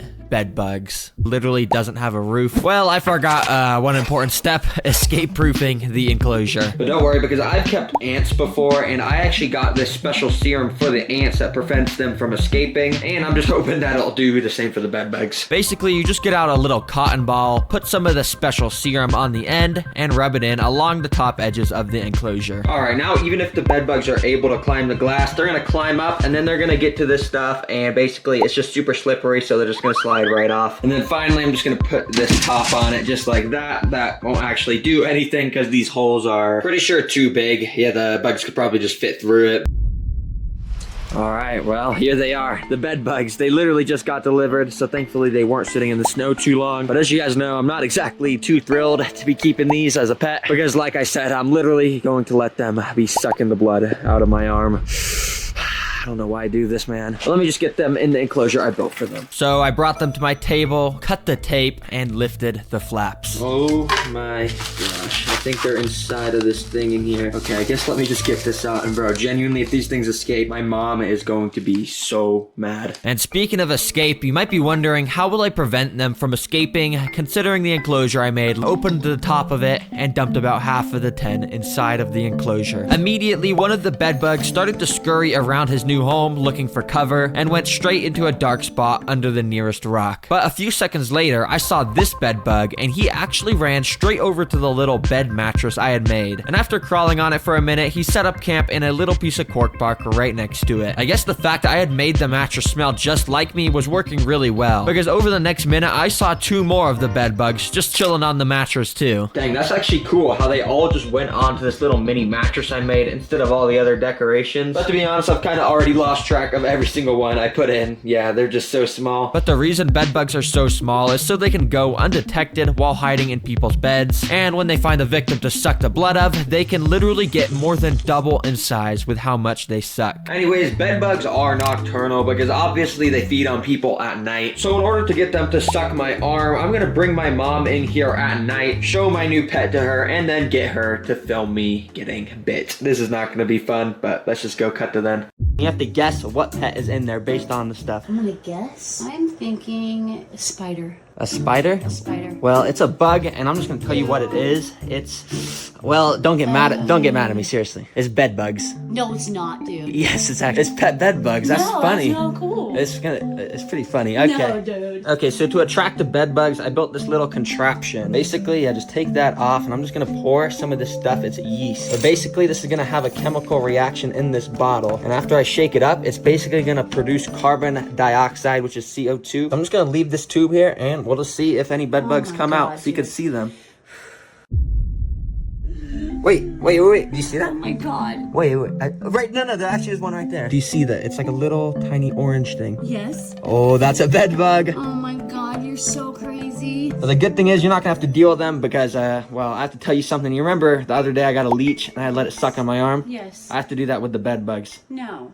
Yes. No. Okay, They well. don't feed off of your arm. Yeah, they suck your blood. Oh my god, they do not. So basically, I've collected about, I think, 4 of the bed bugs in this jar. Well, I just gotta roll up my sleeve, I guess, and we're gonna feed them. Oh my gosh. All right, so, well, I guess let me just start. We're just gonna tip the jar like that and slowly let them crawl out. Okay, there's one on my arm right there. Oh Let's my just god, test it dude. with one. Yeah, we're just doing one. Just with No, 2. just do 2. Don't do any more than that. That's okay. We need to get all 4 No, of them. we do not. No. Okay, put them back. That's it. Why? Because they're crawling and I'm not getting them anywhere else in this house. It's okay, they'll bite me. So basically, they can pick up the scent immediately of what my arm is like, and I'm pretty sure these 3 are already all biting me. This one's just the one that hasn't bit yet. Soon enough, all 4 were biting, and basically all I felt was a little bit of a prick. The pain wasn't anything crazy though. But over the next 10 minutes, my mom and I would watch them fill up with my blood. All right, so I just took the camera from you, and as you can see, I think they're starting to fill up. Is this weird? Yeah, it's super weird. Oh, you can see them fill up with blood? Yeah, if you look closely at their bodies, like you remember how they were super thin, now they're kind of getting a little thicker, and it should start to turn red soon. Oh, they already are actually. Disgusting. Oh, do you see that one? Ew. It's starting to move. No. That means it's done. Oh my god, So good. basically what you do when it's done, All of them in the jar. it's okay, we'll get it, don't worry. You see, basically when they start moving, that's when they're done feeding. So I put 2 of them back in the jar since they were done. Then a couple minutes later, another one finished, and then the final one a few minutes after that. All right, and then the last one is in its jar. We're done. That's how you feed your pet bed bugs. Oh, right. Don't ever do this to anyone. All right, This is an Asian forest scorpion. But right now, he's living in a pet store with a small cage, no water, and he literally just has dirt. So I'm gonna spend $500 to give this scorpion the dream life he deserves. I want to give him unlimited food, an actual diverse ecosystem, and I even want to simulate weather events that the scorpion can experience in the wild. I actually had to build it from scratch because apparently the people who made it were too lazy to do that themselves. Anyways, I have tons of materials to build all sorts of stuff for this enclosure. But firstly, I'm gonna create the rainforest backdrop. These scorpions live in the jungle in the wild, so I'm gonna build the jungle in his enclosure. To start this off, I need to load some silicone into my gun and cover the whole back of the glass with it like this. Then I got a ton of spider wood and put it along the back to represent tree branches. Now you might be wondering how I'm gonna make this wood stick to the back. Well, let me introduce you to spray foam. Basically, we're just going to... and boom. You might be thinking this looks ugly, and well, that's because it is. But to fix that, I'm gonna cut off some of the foam with a knife and put in some more silicone. And you might still be thinking this looks ugly. Well, to fix that, I'm gonna sprinkle some coconut fiber on it. And there we go. This is starting to look, okay. But the whole backdrop will really come to life once I fill these tiny pots that I also put here up with beautiful plants. But before doing that, we need to first design the floor portion of the terrarium. To start, we're filling up the bottom with a bunch of balls. Clay balls, to be exact. This is gonna be our drainage layer to make sure there won't be any mold outbreaks in the scorpion's dream home. Because you know, that would probably be bad. Anyways, I cut out some window screen and put that above the balls so I could fill it up with some substrate. We're gonna need at least 6 inches of substrate in order for the scorpion to be able to dig little burrows for himself. Which, if you remember, the pet store scorpion had barely an inch of dirt. He is probably so sad. So, let's finish his dream home. Asian forest scorpions love coconut fiber, so I'm mostly using that. But I'm also gonna mix in some wood chips and sphagnum moss with it to make it look more natural. Wow. But the floor wouldn't be completed without some decorations. So first, I put in some cork bark and moss, which scorpions love to hide under. I also added a little shallow water tray so the scorpion could get a nice drink of water without drowning. Finally, I sprinkled some rocks around for good measure. This is starting to look really good. Psych, it's about to look 10 times better because now I'm adding in the plants. Remember, these scorpions are from the Asian rainforest. So to replicate that, I'm gonna find the most colorful plants I can. off to the flower shop I go. I'll be there soon. And of course, I went to the best place to get plants, Walmart. Place your item in- Now, surprisingly, they actually did have a few pretty nice colorful plants. So I picked out some that I liked. And I got some deodorant too. Not for the scorpion or anything, you know. I just needed some. Anyways, this is what I got. And I started by adding some of the smaller plants onto the backdrop. And then I planted the rest into the floor area. The chunk of the rainforest was now complete, but while it's pretty, it's definitely not a dream home. In order to make it a dream home, we need to spoil the poor scorpion by creating custom technology in his enclosure, like a literal insect dispenser that will deliver live insects straight into his mouth, plus even more, but we'll start with the insect dispenser. Now, to be honest, I basically have zero skills on building stuff, so I'm definitely not making some fully automatic crazy wired machine. Yeah, sorry. But what I will be doing is making a fun little slide for insects to slide down straight into their doom. To do this, I got a small acrylic tube and used some silicone to stick it at an angle to the wall. This will let me drop little feeding insects in, then watch them ride the slide of death. But to make sure there's a 0% chance the insects escape, I'm spraying some slippery Fluon stuff along the inside of it so they can't even grip on if they wanted to. I also have some other technology to put into the dream home, like this Repti fogger. To use it, I basically just attach it to the side of the terrarium like this, and then I fill up the reservoir with water. Now when I turn it on, it does this.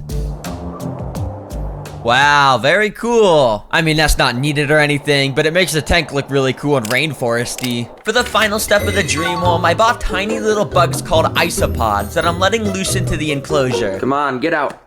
Get out. Isopods are basically the holy grail of bioactive terrariums because they do everything from cleaning up waste to stopping mold outbreaks. I mean, the scorpion will probably eat them, but it's worth putting them in because of all of their benefits. Well, I'd say this is pretty good for the dream home. Now it's time to surprise that Asian forest scorpion. So I went to the same pet store and sure enough, it was still there, just laying there very depressingly. I'm gonna save you. And of course, saving the scorpion meant forking up $21 so I could buy it. Let's go, baby. Remember, I built all of this stuff for the scorpion, so I want to see how he reacts once I let him in. But before adding in the scorpion, I figured I should probably give it a name so I could stop referring to it as just the scorpion. And since scorpions are so menacing and scary with their venomous stingers and sharp claws, it's gonna need a menacing name to match. So everyone, please say hello to Sir Fluffsalot. Isn't he so cute? Anyways, I was having trouble putting Sir Fluffsalot into his new home, so I had to resort to putting on gloves because I was too scared of getting stung.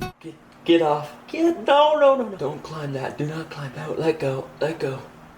Eventually, I was able to push him out into his dream home, and he absolutely loved it. Okay, to be fair, I don't know if he actually loved it, but he probably did, because he was, like, walking around and stuff. I don't know. Anyways, now I want to utilize the insect dispenser, a dubia roach, and maybe he'll eat that. Roaches move around a lot more than mealworms, so this may activate Sir Fluffsalot predator instincts more. The dubia roaches scurried in towards the center of the ecosystem, right where the scorpion was resting. And apparently this roach here is extremely stupid, because he literally walked over to the scorpion and started to climb on it. Sir Fluffsalot tried to warn the roach by giving it a little kick, but the roach didn't really understand that it was standing right next to its death right now, and literally tried to climb into the scorpion's mouth. But despite all of this, Sir Fluffsalot simply did not attack or eat the dubia roach, a mealworm. Mealworms will probably be pretty easy to catch because they like barely even move. Bruh. So I dropped some down the slide of doom and immediately the scorpion noticed. He slowly approached the stupid worms and... what? Okay, apparently he's just stepping on them and isn't even eating them. So I did some research to try and figure out why. And, oh, I'm stupid. You see, scorpions are nocturnal, so most of the day they actually spend sleeping and typically prefer to only hunt at night. And honestly, I don't understand why scorpions get to sleep the whole day, because when I sleep the whole day, I get called lazy and unproductive. But that's besides the point. It seems like Sir Fluffsalot was just trying to get some sleep. So instead, I waited until night and then dropped the final and juiciest prey in, crickets.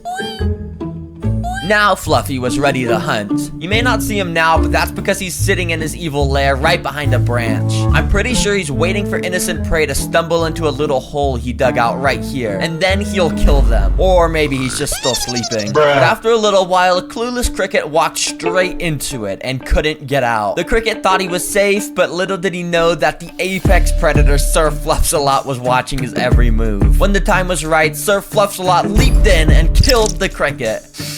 Ooh, that's brutal. Fluffy now had a tasty meal for tonight to take back to his lair. The next morning, I wanted to test the fog machine with the Asian forest scorpions, so I turned that on and fog started to roll in. Honestly, I was expecting Sir Fluffsalot to react to the fog or something, but he kind of just sat there. Oh well, this machine will still be useful to make sure I can control the humidity levels and make sure the ecosystem has all the correct conditions. Sir Fluffsalot went from a tiny depressing little box to a big beautiful rainforest that mimics his natural environment. He seems to be enjoying himself, and he's gonna make a good addition to my pet collection. By the way, If 1,000 ants had to fight a Black Widow, what would actually happen? Would the spider's venom come out on top, or would the sheer number of ants overwhelm her? Well, in this video, I'm gonna test ants against that and tons of other interesting scenarios to see how strong ants really are. Anyways, I brought them to the recording area and opened up the package, and I was kind of surprised by what I found. Nah, are they in here? Oh my gosh, okay, there actually is like 1,000. Okay, at least I didn't get scammed. Since they were in a pill bottle, I couldn't really get a good look at them, so I got a clear container and dumped them all inside. Instantly, you could now see the true scale of what 1,000 ants actually looks like. And at least, I think it's 1,000. I'm not counting all these guys. And after analyzing the species, I realized that these were harvester ants, which are equipped with venomous stingers. And massive mandibles, meaning yes. now for these 1,000 ants to be able to fight a Black Widow, we first need to get them in a nest. And well, everyone say hello to the Terra jar. These ants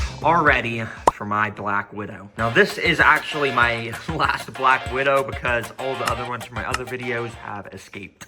Yeah, don't tell my mom. But anyways, I went and put the Black Widow in a container so you guys could get a good look at it. And as you can tell, it has that insane, iconic red hourglass abdomen. Wait, sorry. This is my pet robot Black Widow. This is not the real one. Here is the real Black Widow. As you can tell, it's extremely creepy. And under its glossy black abdomen is where the red hourglass is located. These guys have an insane amount of venom, so if it even bites a single ant, it's safe to say it's gonna be a goner. Anyways, here is the tank where the final battle will take place. I went and put a few sticks from my backyard, then I put in the Black Widow. Immediately, she started climbing all over the sticks. And I went and waited a little while she sort of settled in and found a nice spot to rest. Once she did, I went to the ant nest, scooped a good amount of the workers into a tube so we could get this battle started. Let's get these ants in here. Let the games begin!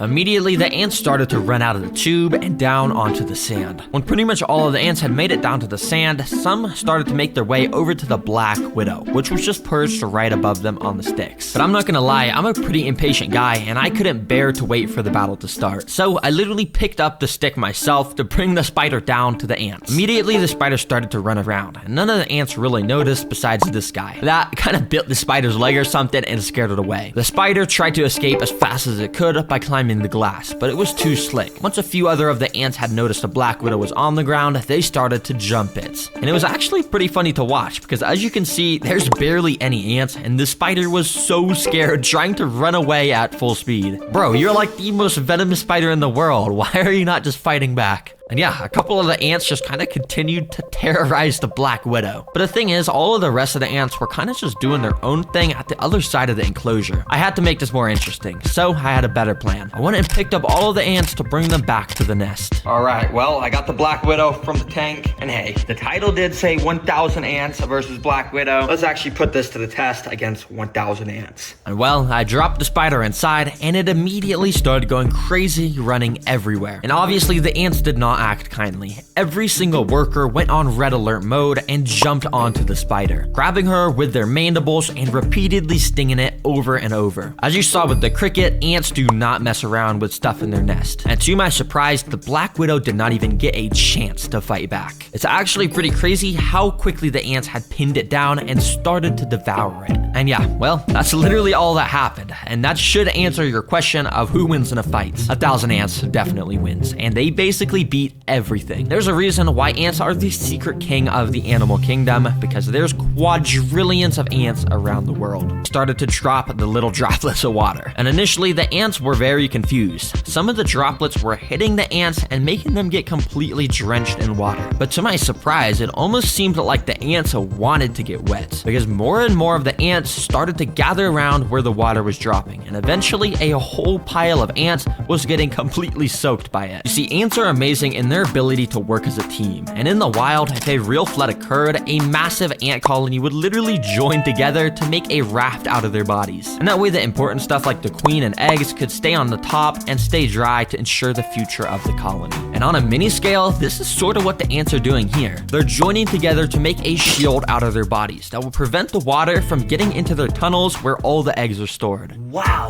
ants are actually amazing. I was totally expecting these tunnels to just collapse from the water, but it seems like ants have literally evolved to do pretty much anything. I'll remove this water. I don't want to do any more harm. You guys prove to me you're very capable. To bring them to the flytrap minefield, completely decked out with tons of Venus flytrap plants. And for the food on this obstacle, we got a gorilla. And I'm just kidding. I don't know why it's packaged in this. Basically what it is just a bunch of oats. And I'm just gonna feed these to the ants. Let's put them inside. You see, each Venus flytrap has these tiny little trigger hairs inside of them, and when something touches them, it causes them to close. And if I carefully put the oats in between the hairs without hitting any of them, I can basically just put the food in here, which will make the ants have to carry them out. But it was actually pretty hard to get the oats perfectly inside, so I ended up just spreading the oats everywhere around the tank. All right, let's see how the ants do in here. I have a feeling they're not gonna do too well, but yeah, we'll see. Immediately, the ants had started to swarm out the tube that I'd put them in, and they were probably really confused of why they were all just transported away from their nest. And for a little while, they kind of just walked around, investigating their new environment. But that was until a couple minutes later, where this first ant walked up to a Venus flytrap plant. He probably had no idea that these plants were basically alive and wanted to eat him whole. Thankfully though, this guy was able to walk out of the plants without triggering any of the traps. However, a few minutes later, this ant walked up to another one of the plants, and well, this time all I'll say is he wasn't as lucky. Surprisingly, he wasn't super attracted to the oats, but it did seem like he may have been attracted to the traps themselves. You see, Venus flytraps create a very thin layer of nectar around the lip of the jaws to lure insects in. And eventually, this ant ended up, well, walking into one, hitting a trigger hair, and just like that, he was now stuck inside of the jaws. As you can see, the ant was just walking around inside trying to escape, and he had no idea what to do. Too bad for this guy. This trap is going to release a type of acid over the next few days to basically just turn him into some nutrients to make the plant even stronger.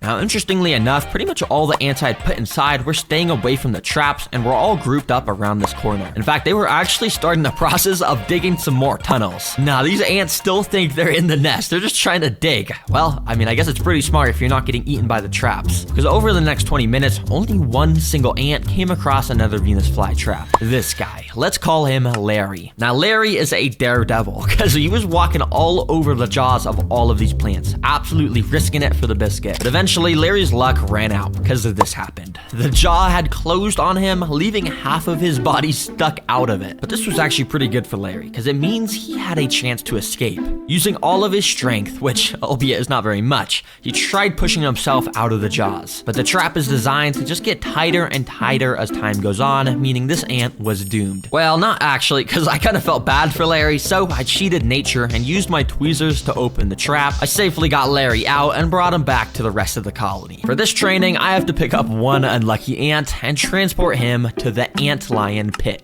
If you don't know what an antlion is, well, this is it. It's just a tiny little bug that has actually evolved over millions of years to be an expert at taking down ants. Basically, when you go and put them on the floor, they start to dig themselves under the ground, and then they just go around digging. And I have 9 more of these guys, which I spread across the whole tank. And as you can see, they all dig around, making these little lines in the ground. But after waiting a few hours, you can see that each of the ant lions had actually dug out their own little pits in the ground, and when an ant walks into the bottom of them, they're basically cooked. All right, ant, I'm gonna put you right at the start, and at the end, I'm gonna put some breadcrumbs so you can bring back to the colony if you survive this. And without further ado, I let the ant loose. Let's see if he can get the bread to feed the colony. Immediately, he started to explore around the sand area. He had no idea that he was constantly walking near these pits of death. And eventually, he took a wrong step and stumbled inside of one. These pits are specifically designed to make the ants trip into them, but the ant lion at the bottom must have been sleeping or something because nothing happened and the ant was just able to walk out. But if you look closely, this caused the ant lion to wake up. He was now active and armed, with his mandibles now throwing up sand in case the ant walked in again. And over the next few minutes, the ant did just that. He kept walking inside of the pit, but the ant lion just could never quite snap on the ant at the right time. Well, that was until this. You see, this is paused footage, but basically if we unpause it, you can see exactly what happens when an ant lion gets a hold of the ant. The ant lion started to bring the ant underground, and within a few seconds, it was like there was never anything even here. I thought it was over, and you could tell by the sand moving that the ant was getting pulled further and further underground. But all of a sudden, I saw this. A little bit of the ant's head had poked out of the ground. He somehow was fighting back and must have been using its stinger to try and escape. I immediately rushed back and recorded with my other camera, and what I saw was so weird. The ant had somehow made it out from under the sand, but it wasn't trying to escape. In fact, it was using its front legs to try and dig back under the ground.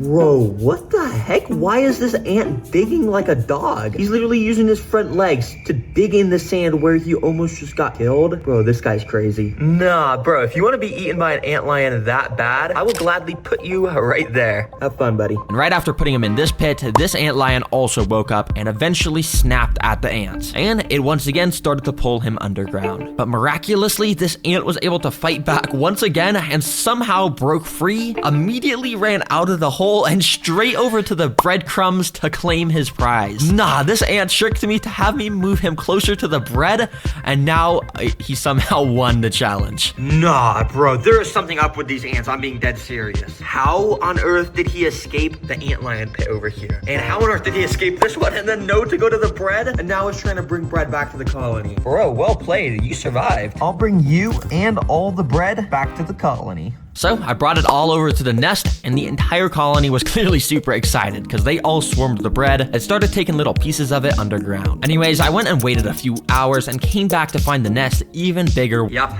We've got a cricket. Oh my gosh, crickets hate me. And sorry, buddy, you are gonna be, well, I guess you guys will just see what's about to happen. And well, right after dropping the cricket in, literally within like a nanosecond, the ants were swarming it. I thought it would only take like a couple minutes, but no, this cricket was already pinned down, getting venom injected into him. As I said earlier, each of these ants is equipped with a venomous stinger that is obviously not super deadly to humans, but to crickets, when there's like 20 ants repeatedly stinging you, you're kind of done for. Yep, ants don't play around when there's a threat near their nest, and you can see over the next 30 minutes, the cricket stayed completely surrounded by the ants.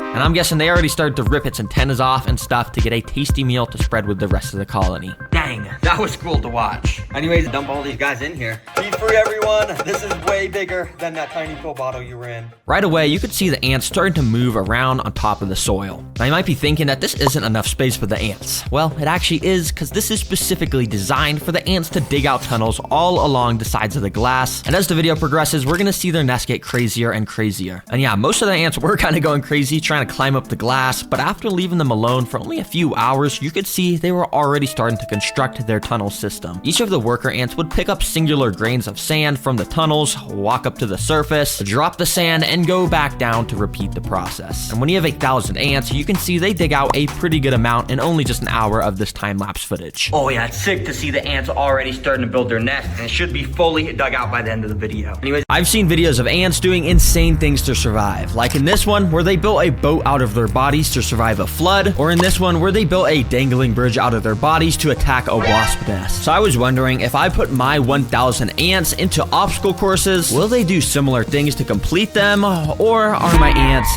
just not that smart? well, I just spent hours gathering 1,000 ants out my old ant nest, so I feel like this is the perfect opportunity to put these guys up. Like, the floor is lava, and thankfully I already have it built right here. This is the final obstacle, and you may be wondering, bruh, TerraGreen, where's the lava? Well, the lava is these strips of red on the floor right here. You see, these are actually extremely sticky pieces of tape, and if the ants try to walk on them, well, they're gonna get stuck, of course. So if the ants want to get to the strawberries that I put at the end of the obstacle, they're gonna have to use one of the 3 tools I provided for them to figure out how they can maybe cross this lava. Or maybe they'll make a crazy bridge out of their bodies to cross it. Who knows? Anyways, I wanted to make sure most of these guys actually participated, so I spent the past few hours individually picking up each of the ants from the ant nest and transporting them into this container, or at least as many as I can get. The rest are kind of under there. That way, they could be easily transported. But before pouring these guys in, I wasted no time and I just dumped the ants straight in. If you can't tell, I actually changed the design of the obstacle a little bit, because if you remember that red tape, well, I actually replaced it with an even stickier and thicker kind of tape to make sure these ants wouldn't be able to just walk across. Anyways, let's see how they do. As you could probably guess, lots of the ants immediately went up to the tape and partially got stuck in the front. So don't worry guys, I'll be watching pushing the ants throughout this obstacle, and any of the ants that looks like they get super stuck in the middle, I'll be picking up with these tweezers and moving back to the start so they don't get stuck in here permanently and hurt. Anyways, to actually cross this tape, like I said earlier, I gave these ants different tools, like a pile of dirt, some pieces of string, and even some wood chips to see if they'd be smart enough to actually use these things to their advantage to cross the piece of tape. And while it may look like the ants are not using the tools here, if you look very closely down here near the dirt, they've actually already started to push this pile of dirt onto the tape to make a little bridge that they could walk onto. If they keep building up this bridge, they would actually be able to cross this with no problem whatsoever. But right when I was filming this, I actually noticed that an ant had actually been walking across the tape and somehow had made it extremely close to the end.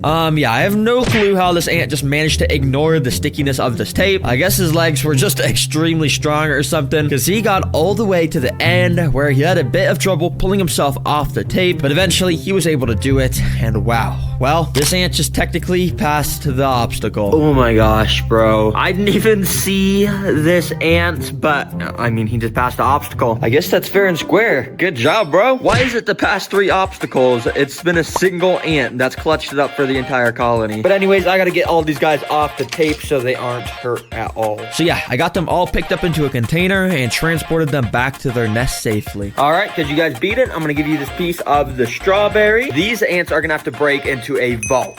Yeah, like a robbery, basically. Yep, you heard that right, a vault. For this obstacle, I literally built up a DIY bank vault from scratch out of paper that I knew the ants would probably be able to break into. You can see it's pretty good, sort of looks like a real vault. And anyways, it's cool because the door actually opens, so I could fill this bank vault with an absolutely insane amount of seeds. Yeah, I put so many seeds in here. Because yeah, apparently seeds are this species of ants' favorite food, so they should absolutely swarm this thing. But I got this hot glue gun so I could seal this vault door shut, because I got to make this actually a kind of hard obstacle. So let me just go and put some glue on here.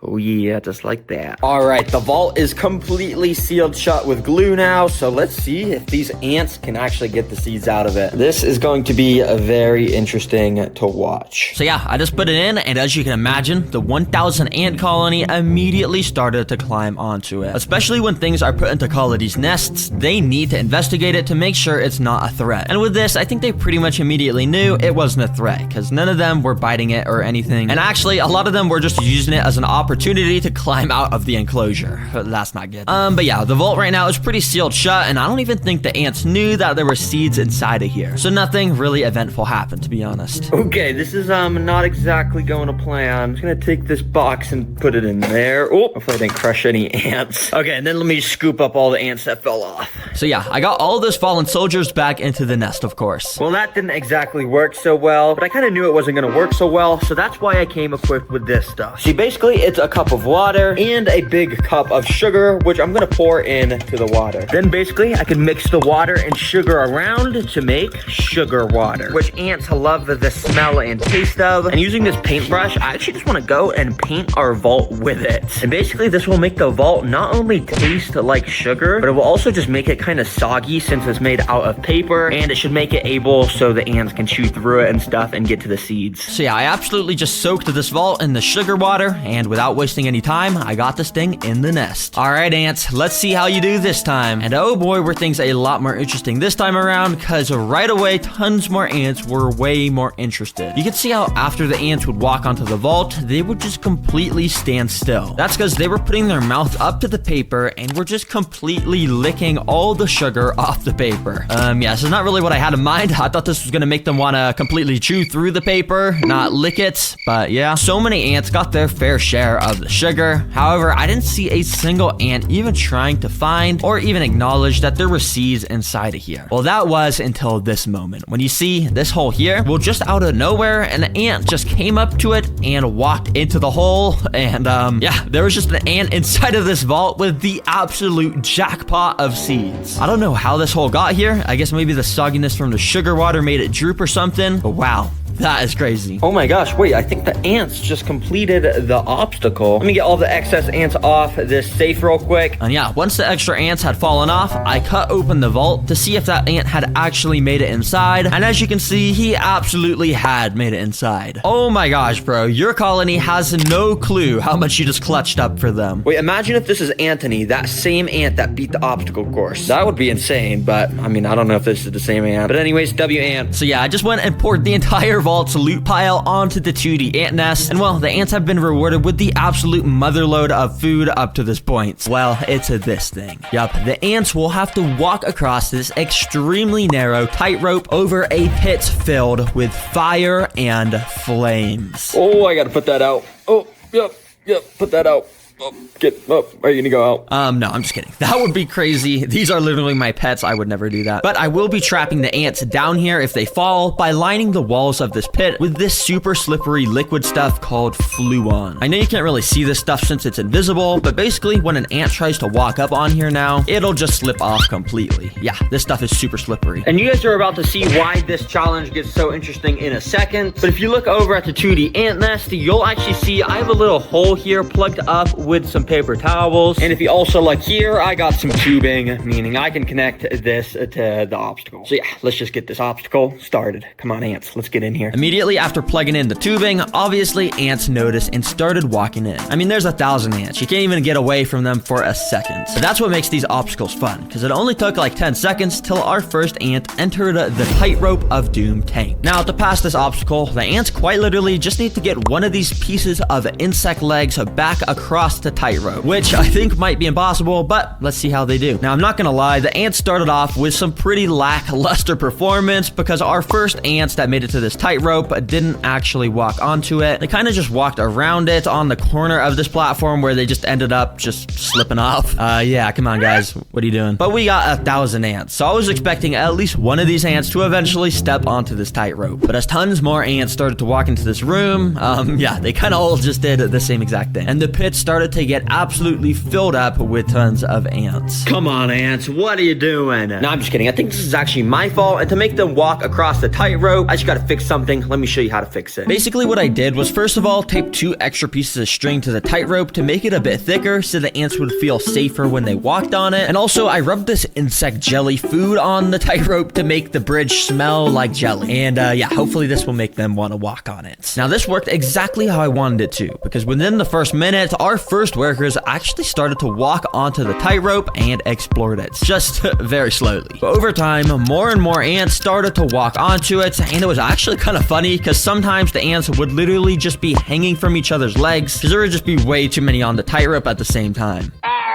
Dang, these ants aren't very good at saving their friends. But it didn't take long for our first brave ant to actually make it to the end of this tightrope. That wasn't even half of the challenge, because now, if you remember, the ants actually got to pick up one of these insect legs and bring them back across the tightrope. And this ant clearly wasn't looking too interested in that, because yeah, he was just completely ignoring them. So I kept waiting until some more ants made it to the side by crossing the tightrope. And surprisingly, one of the ants that made it actually did seem interested in the legs, because he went up to one of them and actually started to bite it. But if you couldn't tell, this leg is kind of way too big for this worker to carry it all by himself, and for some reason, even after tons of ants made it onto this side, none of them came to help this poor worker move the leg. But this worker had a mission. He knew he needed to take a leg back to the colony, so what he did was he went up to one of the smaller insect legs that he could actually carry by himself, and he actually picked it up and started to walk. Yep, yeah, it wasn't super efficient or anything, but theoretically, he could pass this obstacle for the entire colony if he played his cards right. And played his cards right, he did, because I'm not joking, he walked straight over to the tightrope, and he might have had an extremely close call where he almost fell off, but somehow he managed to save himself, and then the ant actually started to walk across the tightrope with an insect leg in his mouth. Oh my gosh, guys, this is genuinely so insane. I am rooting for you, bro. I mean, you got a long way to go, but guys, the ants were doing so awful up to this point. You could see how many fell into the pit of doom. Bro,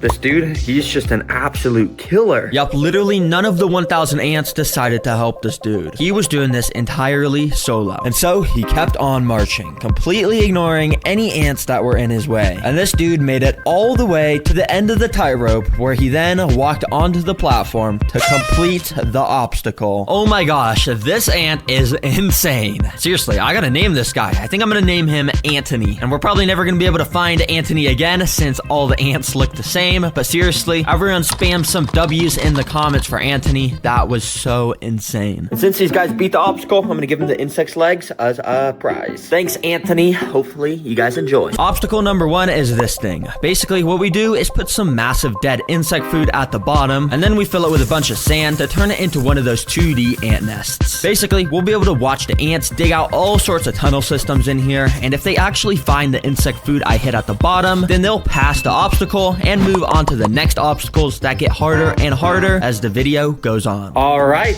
let's not waste any time, and well, let's just do this. Wow, that is very satisfying watching 1,000 ants fall in here. Okay. Now, of course, immediately, the ants all just started to try and climb the walls of the top area to try and escape. But surprisingly, many of the ants were already starting to dig down that center 2D part of the nest. Oh my gosh, this is happening so fast. Wait, is there already progress on the side of the tank? Oh, I just put these guys in literally like 45 seconds ago. And they've already dug like half an inch down in. What? Yep, and if you check out this time-lapse footage, you can see just how quickly they were getting work done. They literally work like mini drills to dig these tiny tunnels through the sand. But in reality, it's a tiring and grueling process where each individual grain of sand has to be picked up from a worker underground, brought all the way up to the surface through this little hole, and then dropped off at this pile of sand over here. Now, while I was recording this, it was actually getting pretty late in the day, so I decided to turn off the lights and came back the next day to see the progress made. And guys, the next day I came back to the ant nest looking like this. Yeah. Bro, what? It's been literally like 8 hours. How did these ants build an entire intricate nest? And not only were all these intricate tunnel systems made, but remember those dead insects I placed at the bottom as food? Well, it's safe to say that ants found those too, and it looks like the whole colony had swarmed them and had already started to devour them. And since they got to the insects, that technically means they passed this first obstacle. Congratulations, guys. It happened so fast, I literally didn't even capture that on camera. Oh. This is 1,000 mosquito eggs, and in just a couple days, they're going to hatch into 1,000 actual flying mosquitoes that I'm going to be doing the most interesting experiments with, like feeding them a pool of blood. Anyways, right now, the mosquito eggs we have are dormant, but all they need to hatch is a bit of water. The second a dry mosquito egg touches water, the embryos inside absorb it and basically come to life. And literally within only a few minutes of adding in the water, check out this area right here. A tiny little white speck started to poke out from the top of this single egg. Everyone, this is a mosquito larva, also known as a wiggler. And yeah, you can probably tell why they're called wigglers based on how much they wiggle, but over the next few days, this will eat food and literally evolve into a fully grown mosquito. It will actually be one of the craziest things you'll ever see. Oh, but yeah, I almost forgot. We don't just have one, we have 1,000 mosquitoes that we're gonna be raising, and only a minute later, another wiggler started to wiggle out, then another, and soon enough, this tank was starting to get overrun with our new pets. I have to be so careful in this video.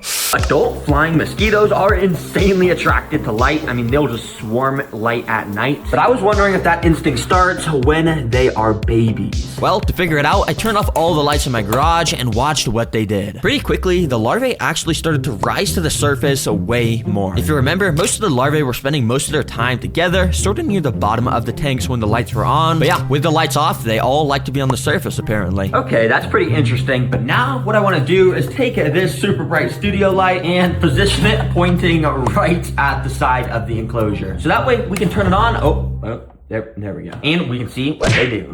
Yeah, let's see. And literally the second after turning on this light, like magic, the larvae started to migrate away from it. And they all started to gather up on the right side as far away from the light as possible. Wait, so these guys are moving away from the light. Huh, that's interesting. The fully grown mosquitoes, they'll completely swarm light. But when they're larvae, they will completely avoid it. So to confirm my theory, I turned off this light and moved it over to the right side. And immediately the larvae did did exactly what I thought they would, and they went back to the left side. Since I could kind of control where they were, I thought it'd be funny to kind of just swap the lights on and off on each side and, you know, make them do some exercise. Listen, okay, I gotta train some strong, capable mosquitoes for when I put them up against a pile of blood. It's gonna be so interesting. Dang, that is actually so cool to watch how they do that. And apparently they do this because they don't want to get eaten by fish, of course. And if they're in the darkness, then it's obviously harder for the fishes to see them. But actually, very interestingly, while I was doing that last test, if I go and stir the floor around like that and zoom in, you can see there's tons of what almost looks like just dead mosquito larvae that is just drifting around in the water. Now, I got worried for a second. I thought something was going around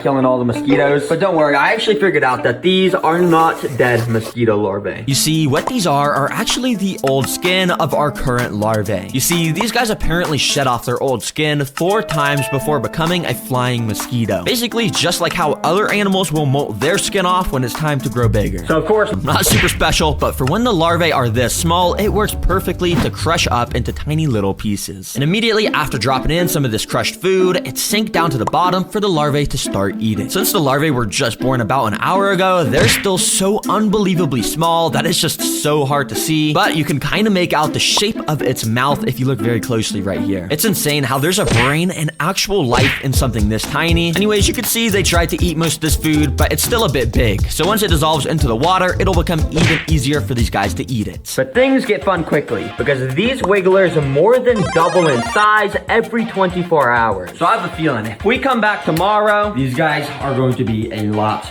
bigger. Good morning, TerraGreeners. I just woke up. The mosquitoes are probably bigger now. I haven't really checked though. Let me look. Wait, I haven't even zoomed in yet. And wait, you can literally see. Oh my gosh. Yeah, if you can't tell by this footage, the larvae are so much bigger now. And when I turned on my camera to record them in detail, I was amazed by how much they grew literally overnight. The day before, this was the most zoomed in footage I could get of these guys. But now, the larvae almost filled up the entire frame, and look at how much more detailed they are. This black bulb at the bottom is their heads, and they're so big already, we can make out their mouth a lot easier, and we can even see their tiny little eyes. These guys are so cool, because you can literally see how their mouth works as a little boat motor essentially, and they can just use it to slowly drift among the water surface. Sometimes they'll even curl up and start sucking up microscopic food particles from the surface. Okay, what I'm gonna do is go and move my lights back to the, the back of the enclosure, and basically that's gonna cause all the larvae to go and swim to the front. And then I can just leave my camera running for like 24 hours, and surely I could capture at least one of these guys molting to get that shot for you guys. And so yeah, I recorded this for like 2 hours, and after thoroughly reviewing all of the footage, none of the larvae actually shed their skin, unfortunately. But obviously, I was not gonna give up. So I spent hours actively recording with my camera, watching every single larvae at the water surface. Apparently, they only molt out their skin when they're hanging upside down from the top, and after about 2 hours, I found this larva. You can tell he was about to molt by the fact that he was hanging upside down for a pretty long time without moving, and every now and then he would try and twitch to squeeze out of his old skin. If you look very closely right here, you can see his old skin starting to slide up and off, and this white part right here is his new skin underneath. But after watching this guy for like another hour, all of a sudden he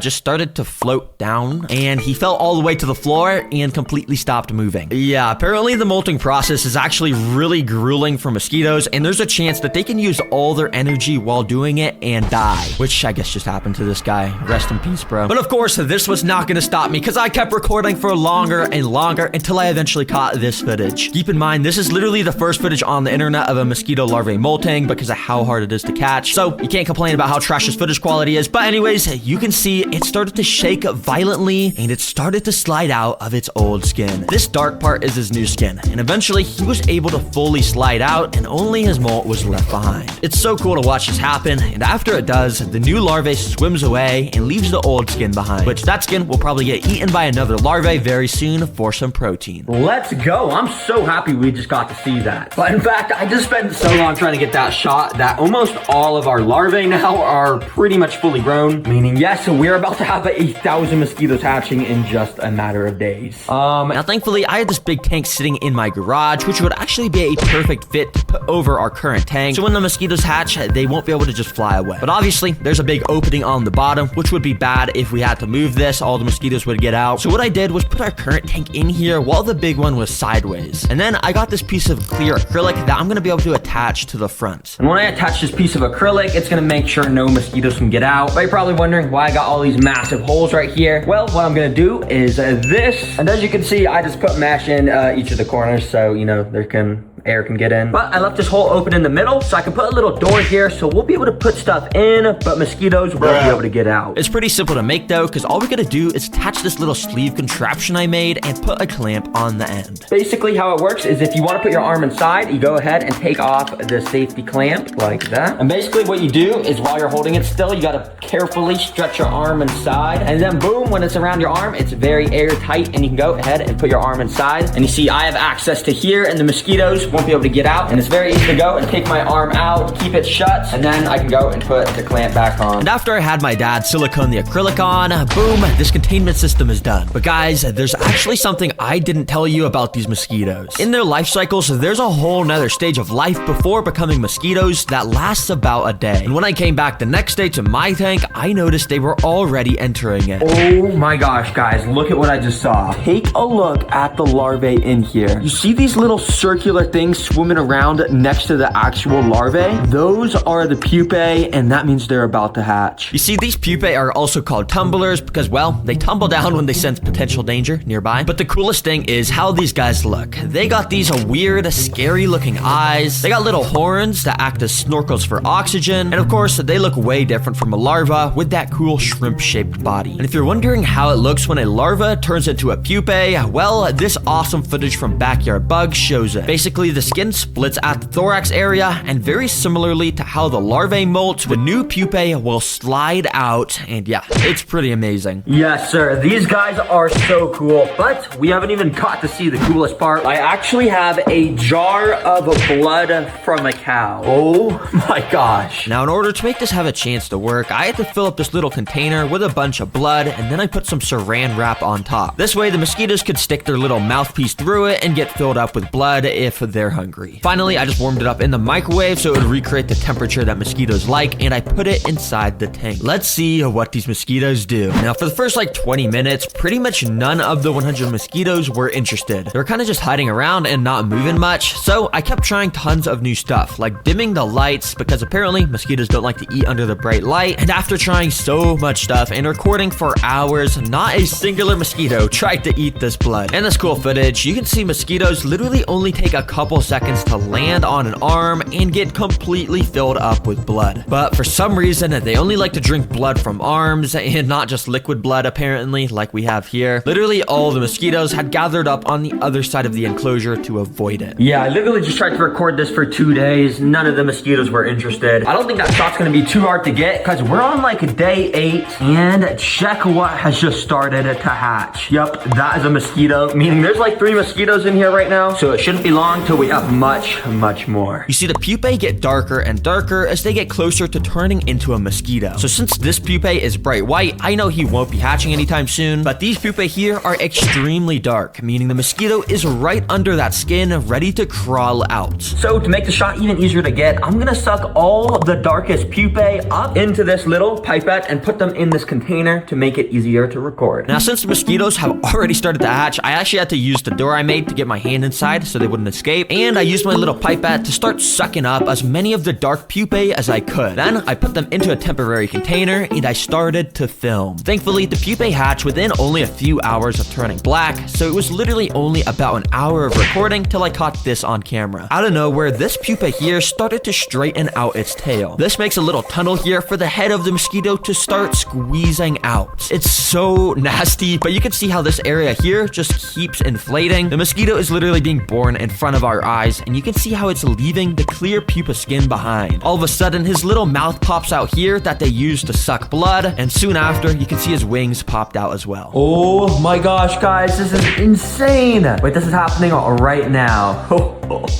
Finally, the legs stop sticking to the body, and bada bing, bada boom, that's how a mosquito is born. They'll basically stand here for like half an hour while they wait for their body and wings to harden up. Unfortunately, I am not allowed to just let this guy fly out. Yeah, when you hatch mosquitoes in your house, it is just illegal to let them escape. So I'm gonna try and move them into the this tank, but if I can't do it, I do have this here. But thankfully, I didn't have to use that since it was super easy to just grab it with tweezers and let it loose in the containment system. W mosquitoes, bro, that was one of the coolest things I have seen. Well, guys, it's been another few days, and I'm proud to say we have 100+ mosquitoes now. I mean, we got tons just flying around. We got even more just sitting all over the glass. And that's not even to mention all the mosquitoes just hiding around. Now, I can test these guys with my last 2 mosquito experiments, starting with sticking my hand inside of the tank of mosquitoes. But in addition to my hand going in there, I've also got a couple kinds of mosquito repellent. So we can test if these things actually work. I am definitely about to get bit.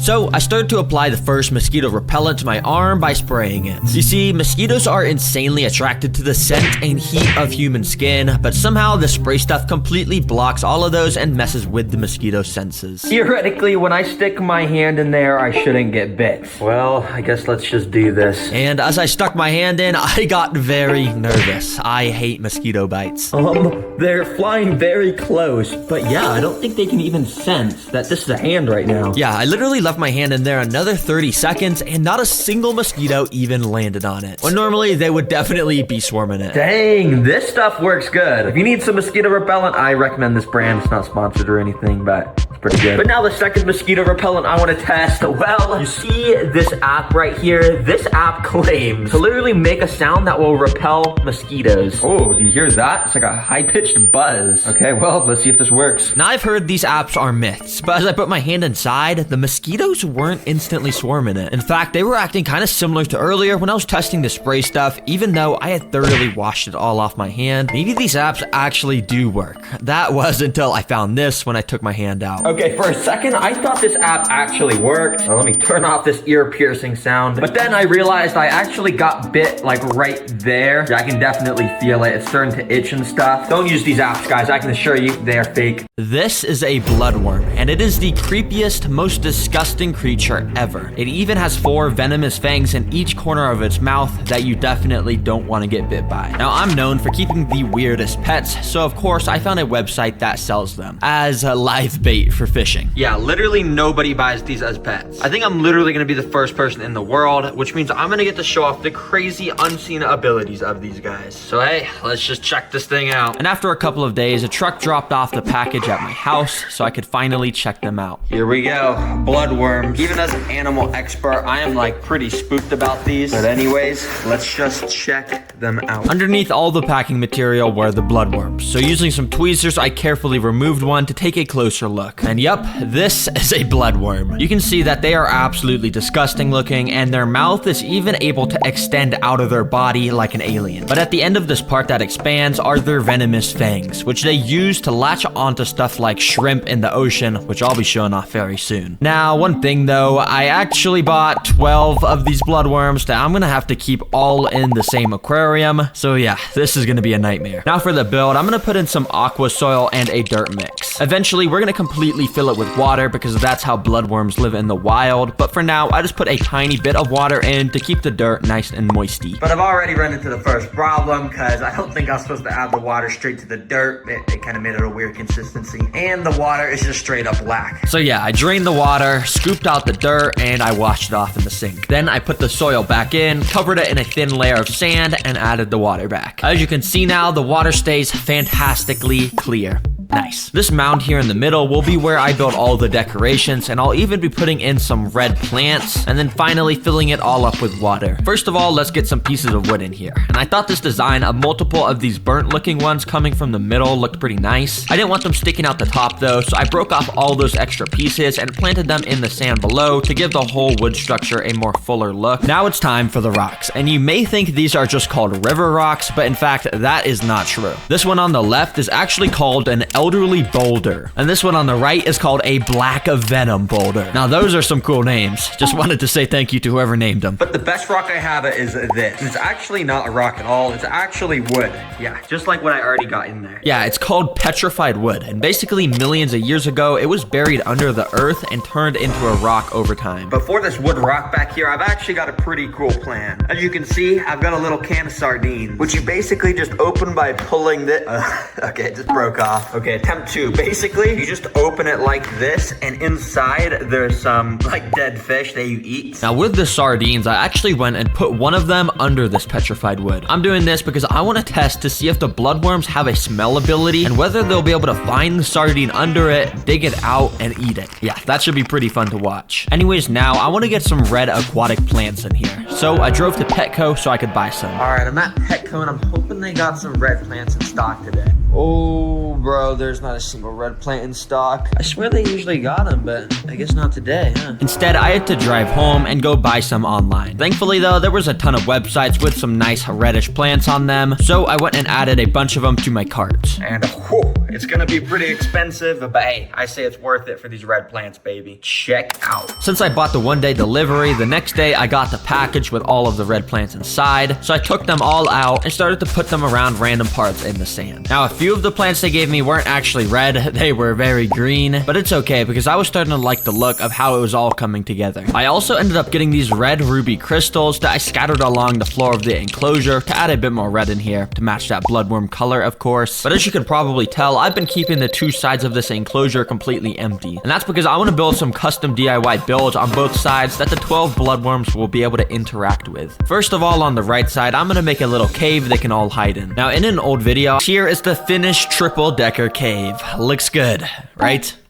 Right? Let's just get this thing in there just like that. It may not be the prettiest decoration in the whole world, but a wise man did once tell me it's not about the looks, it's about the thought that went into it. And yeah, a lot of thought did go into this cave, okay? We can store 3 different worms in there. All right, now time for the left side's DIY build. Now, of course, I had to start filling it up with water so the bloodworms will be able to swim around in there. But when it got to like 30% full, I kind of realized a big problem. Oh shoot, bro. I don't know how I didn't think of this, but bloodworms, they live on the beaches of oceans, and the beaches of oceans have salt water. I've been making this a freshwater tank. I've been putting fresh water in it. But it's okay, because thankfully in the corner of my garage, I just have 2 big cartons of Pacific Ocean water, sourced straight from the ocean. Don't ask why I have this, I just do. Anyways, I drained out a little bit of the fresh water and started to add in the ocean salt water. And by the time it was filled up, the salt level was 0.02, which is perfect for bloodworms. All right, all the right water parameters have been met in here, so the bloodworms are good to go in. But because I put salt water in here, it does mean the $200 on freshwater plants I spent is gonna go down the drain. Yeah, these are all about to die. Since they were all gonna die, I wanted to replace the red theme in here, so I got this heatless red lamp. As you can see, it makes the water have this red tint to it, which is cool, because you gotta have the water at least look a little bit like blood when putting bloodworms inside. Now, I also need to get snails inside of here so they can eat any algae that grows. Now, luckily for me, I actually have this tank just set up with like 30 just snails in here, and they're called nerite snails, and they're able to survive in salt water, so that's why I'm gonna choose these guys. So I got a few of those and put them inside the bloodworm tank. Once they got used to the water, a few of them came out their shells and started to move about the glass. Now, I think these guys should be safe from bloodworms because of their shells, but I'm not gonna give the 100% guarantee. So sorry guys if you get eaten by the bloodworms. Now for the final touch of this tank. And what I did is I actually went and found this cool picture of a beware of the dog sign, and I went and asked AI to change it to a beware of the worm sign. Oh my gosh, look at what it generated. That is absolutely perfect. Wait, let me go print this out at the store real quick. So I printed it, attached it to a piece of cardboard to make it a sign, and there we go, a beware of worm sign. I then even went and spiced up the enclosure a little bit by splattering some red paint along the sides to make it look like blood splatters. And there we go, 100% complete bloodworm enclosure. And I guess there's only one thing to do. Let's get these bloodworms inside. Now, I'll just be starting with one, and then I'll add all the rest as I test more and more food. But yeah, let's just put this guy inside. Be free, boy. And the worm kind of just sank down to the bottom and started moving around randomly. And yeah, well, this is kind of all bloodworms do. They just wiggle about, and occasionally they'll burrow under the sand, which is where they spend most of their lives. And as you can see, it didn't take this guy long until he started to do just that. But I guess he got bored of the digging, because eventually he just came out and started to wiggle about again above the sand. Wait, before this guy tries to burrow burrow under the sand again. Let's get to feeding him some food. Now this stuff is so smelly and so oily. I think he just has to eat it, right? Now, I actually went and added in 2 more bloodworms to the tank, so there was a higher chance of one of them eating it. Then I did the same thing. I just wiggled the salmon around in front of their mouths until they ate it. But just like the fish pellets, for some reason, these worms were not wanting anything to do with it. I'm not too sure if they're gonna eat this, but it's worth a shot. Let's put them inside. But there was a slight problem because, as you can see, the fish food was floating, and I feel like the bloodworm isn't just gonna swim up to it. So instead, I picked it up with some tweezers and moved it towards the worm. And as you can see, when I moved it towards him, he actually went and flashed his fangs at me for the first time. I thought this surely meant he was hungry, so I started to wave the food around in front of his mouth a bunch, and yeah, nothing. He didn't eat it. So hey, fish food, I'm gonna give a 0 out of 10. He didn't even want anything to do with that. But next up, out of all of these, Now, I actually think bloodworms need to have their mouth part extended and their fangs showing in order for them to eat food. And right now, their mouths are retracted because I think they're stressed. So what I did was I actually went and put all of the 12 bloodworms in the aquarium and just kind of let them do their thing. My thinking was if I left them alone for a few hours in the tank, they'd start to get used to it and then they would eat. After a while, I went and took one of the bloodworms out and put him on land. I waited a little bit for him to shoot his mouth out, and when he did, I grabbed it with tweezers. Now you can really get a good look at the fangs, and what makes these fangs so cool is they're actually made of copper. Yeah, like the metal you find underground, and they're the only animal in the world with copper teeth. I brought it up to the 3rd food source, which is of course beef, and after kind of like shoving his face in it, he instantly bit down with all 4 of his fangs and started to devour this piece of meat and just suck all the juices out. wow, it took a long time for me to get a bloodworm to eat a piece of meat. But dang, that is so cool when they do grab on. Because look, I'm shaking it. Like literally, it doesn't want to come off. It's like, I am eating this. Do not take it away. So I went and removed the food from them, which was pretty hard. I had to like kind of shake them off. Holy, that was actually kind of cool to watch. And it looks like you can see the little bite mark where the worm was biting. And remember, these guys are venomous. So there's literally venom. Thing with the last food source, which is a shrimp. And once one of the other worms shot out their mouth, I once again grabbed it and this time put the shrimp in front of it. He also immediately grabbed onto it, and now these 2 bloodworms were having the time of their lives eating up the food. After like an hour, Well, guys, I brought my mom in. Say hi. Hi. All right, come on in. Of course, I gotta show you a new pet. Just take a look. This one's gonna be quick. You can see the pets in there, Oh right? my gosh. You know what those are? Ew. They look like some sort of slug leeches. Look at all the little tentacles. And yeah, actually, there's some right Go. So that purple right there, that's the mouth of the worm. And if you look very, very closely, you see those 4 little fangs on it. Oh my gosh, that's so this is probably the most disgusting thing yet. I know, that's what I'm thinking. And yeah. I feel like I'm gonna throw up.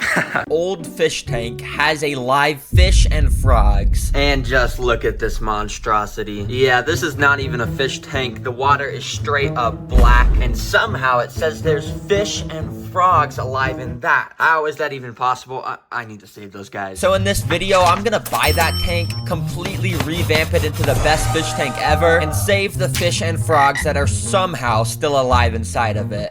So first, I had to, of course, drive out to the cellar and fork up the $20 needed to buy it. See, normally a fish tank for $20 would be a good deal, but this thing has a whole list of problems. But anyways, it's mine now, so we're just gonna go take it home and, you know, run some diagnostics. That we're just gonna see if these fish are gonna be able to survive. Let's go.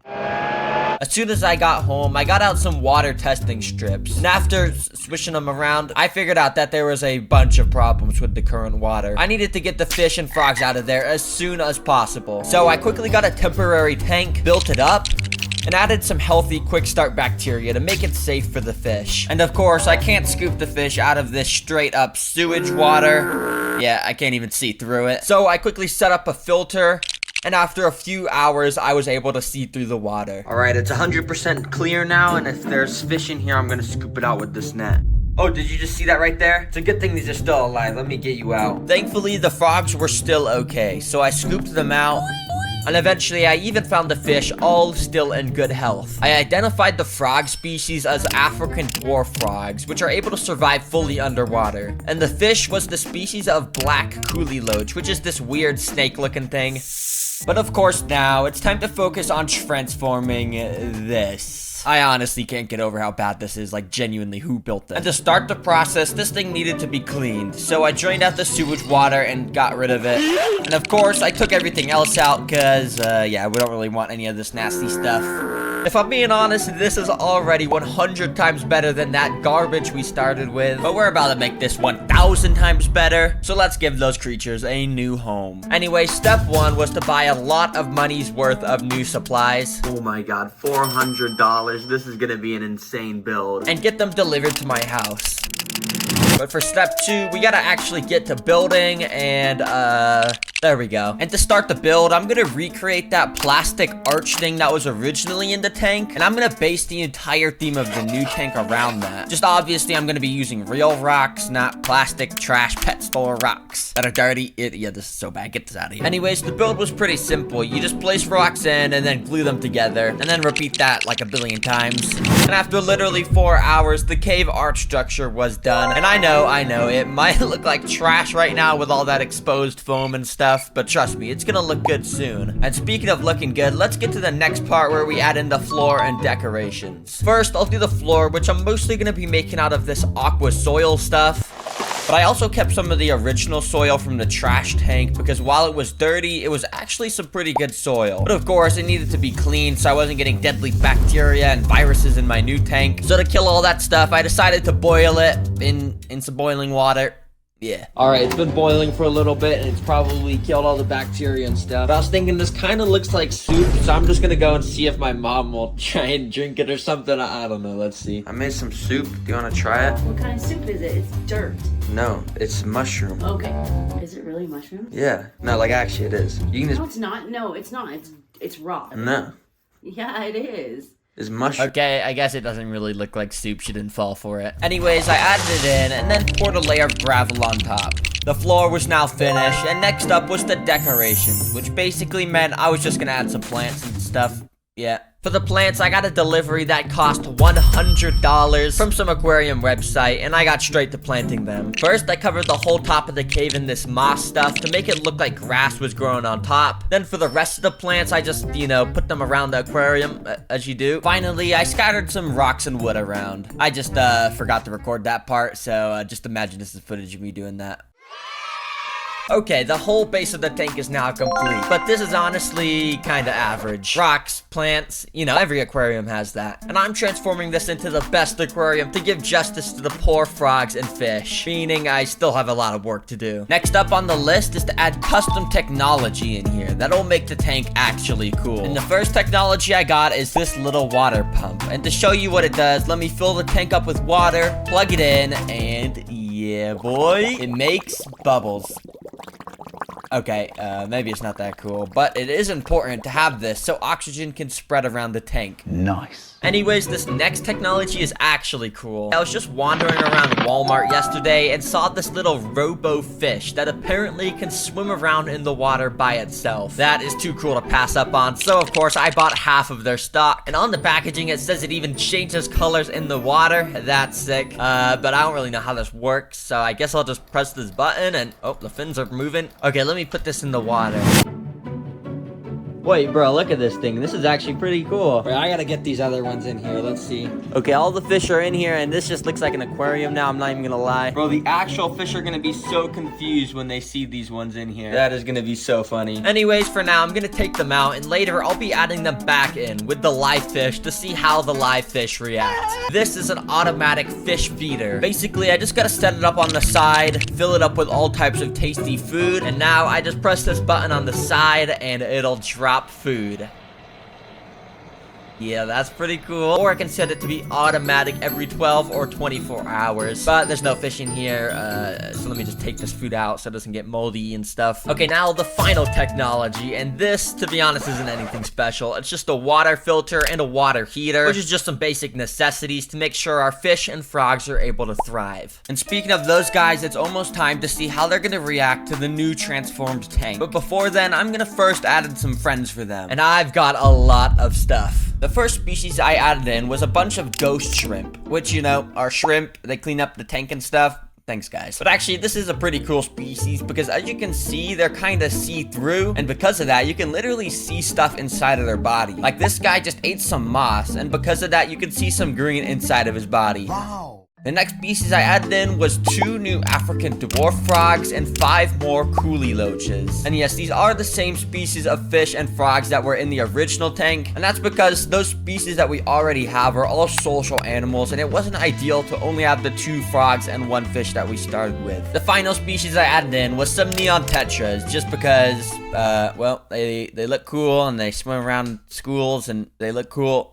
Yeah, well, all the friends are added now, so of course it's time to add the original frogs and fish inside. Be free. Okay, well, that's kind of anticlimactic. Well, they're in here now, and I'm pretty sure they're gonna live an amazing life, so that's good. But now that it's transformed, this is the best part of the video, where I'll be doing stuff like seeing how the fish react to the robot fish, and also I'll even be hatching live prey from eggs to feed the frogs and fish some live food. And speaking of that live prey, let's get to hatching that now, because it's gonna take a little while to get those hatched. These are brine shrimp eggs, which to start the hatching process, we're basically gonna get a pot, throw a bunch of ingredients in there like a soup, and put in a heater, a light, and a pump. And yeah, basically these shrimp are gonna hatch in about a day, probably. I don't know if I set this up right, but I guess we'll see. In the meantime, I had to, of course, test out the robot fish in the aquarium, so, be free. Right after adding them, the first fish to encounter them was the little school of neon tetras. At first, they seemed pretty chill about it, just ignoring it and going about their normal life. That was until one of the robot fish started to rush at them at max speed, and, they all got extremely scared. One of the frogs was also chilling on top of the cave when another robot fish came swimming in towards them. Yeah, he was not gonna have any of that. But the thing is, most of the fish were inside of the cave, so I wasn't able to see their reaction. So, of course, I put all the robot fish inside of it. And, yeah, they kind of all got stuck, and I couldn't record any of the fish reactions because it was too dark. And since I couldn't even reach the robot fish to get them out, they're just gonna be a permanent addition to the cave.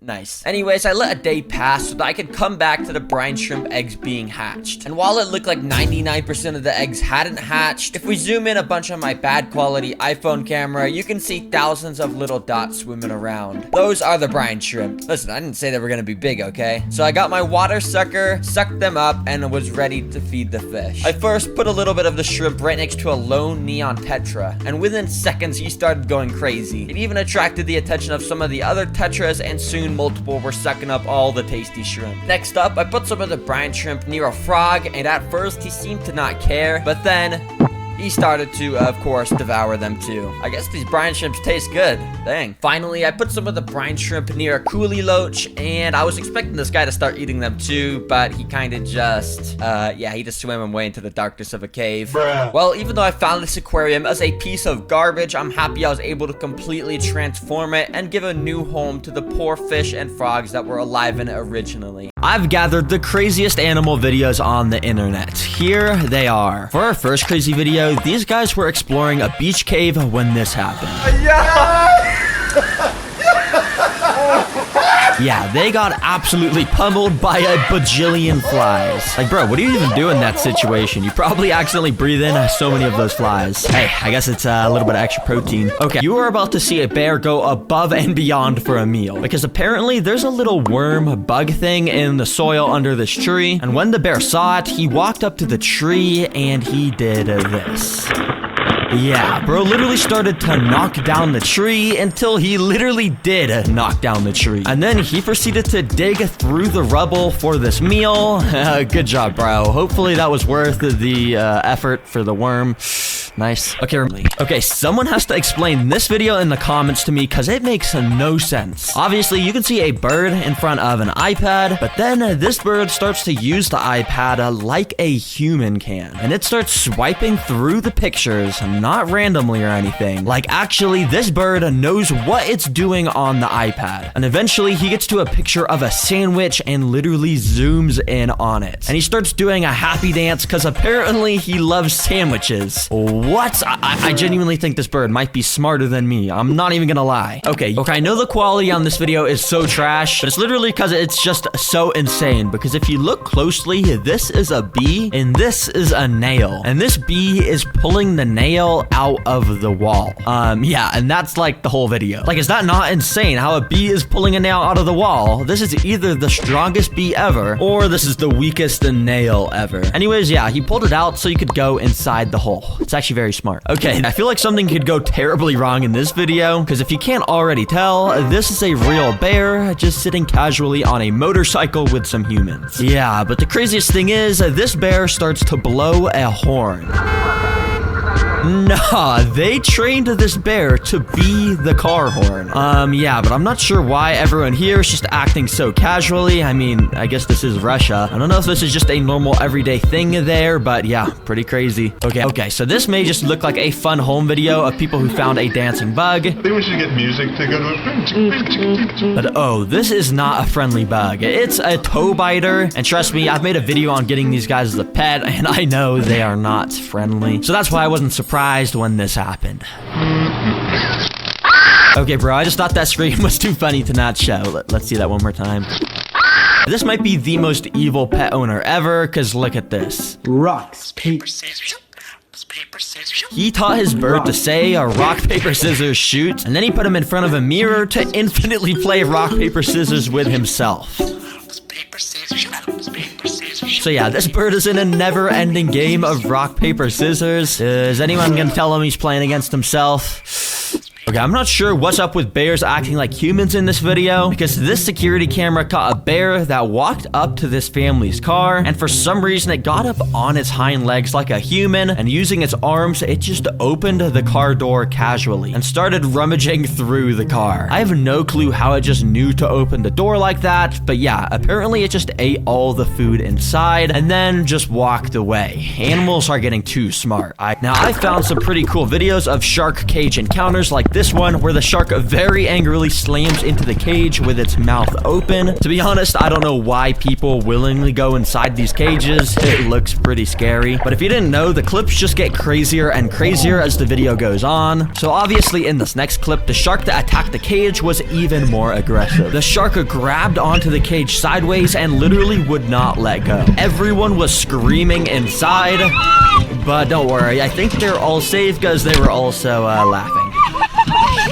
Yeah, like I said, I don't think I would go inside of one of these cages willingly. Okay, take a listen to what this guy has to say real quick. We've got our friendly neighborhood spider who's chilling over here, and the cockroach. Yeah, I thought this video was so crazy because it shows why Australians actually love keeping these giant spiders in their house. Because in it, he catches a cockroach from the shower to demonstrate how good these spiders are at hunting. Yep, within like half a second, the spider pounced onto the cockroach and started to devour it. So basically, having these things in your house is like a built-in pest control. As long as you're fine with seeing giant spiders every now and then, which I definitely would not be okay with. Now you might be wondering, why on earth is a snake slithering on a power line? Well, apparently this snake saw some birds up on this power line, so somehow he got up onto here and is now absolutely risking his life to get a meal. I mean, I know some snakes are good climbers, but this has got to be extra risky considering there's no extra tree branches for him to grab onto if he falls. And yeah, I'm not sure what the snake was expecting, because birds do actually have wings. Every time the snake got close, the birds kind of just flew away. Yeah, well, good luck getting down, bro, because I have no clue how you even got up here. Okay, and earlier I showed shark encounters from inside cages, but now we got shark encounters outside a cage, and this is where things could go seriously wrong. But thankfully, these were trained professionals under the water, so when the sharks started to show signs of aggression, they knew exactly what to do. You see, the sharks kept advancing towards the divers, and they had to actually keep pushing them away with their hands. And eventually, this shark went up to this diver and actually started to take bites at him. The diver quickly tried to use all of his strength to push back the shark, and thankfully after a bit, the shark actually did back off. Dang, that was a close call, but thankfully the diver stayed calm and did everything. I'll just let this guy explain this next clip. Hey, y'all want to see the coolest bottle opener in the world? Yeah, so basically this dude is holding a mouse in one hand and a glass bottle in the other. He then goes and puts the mouse on top of the bottle, holds the bottle up, and nature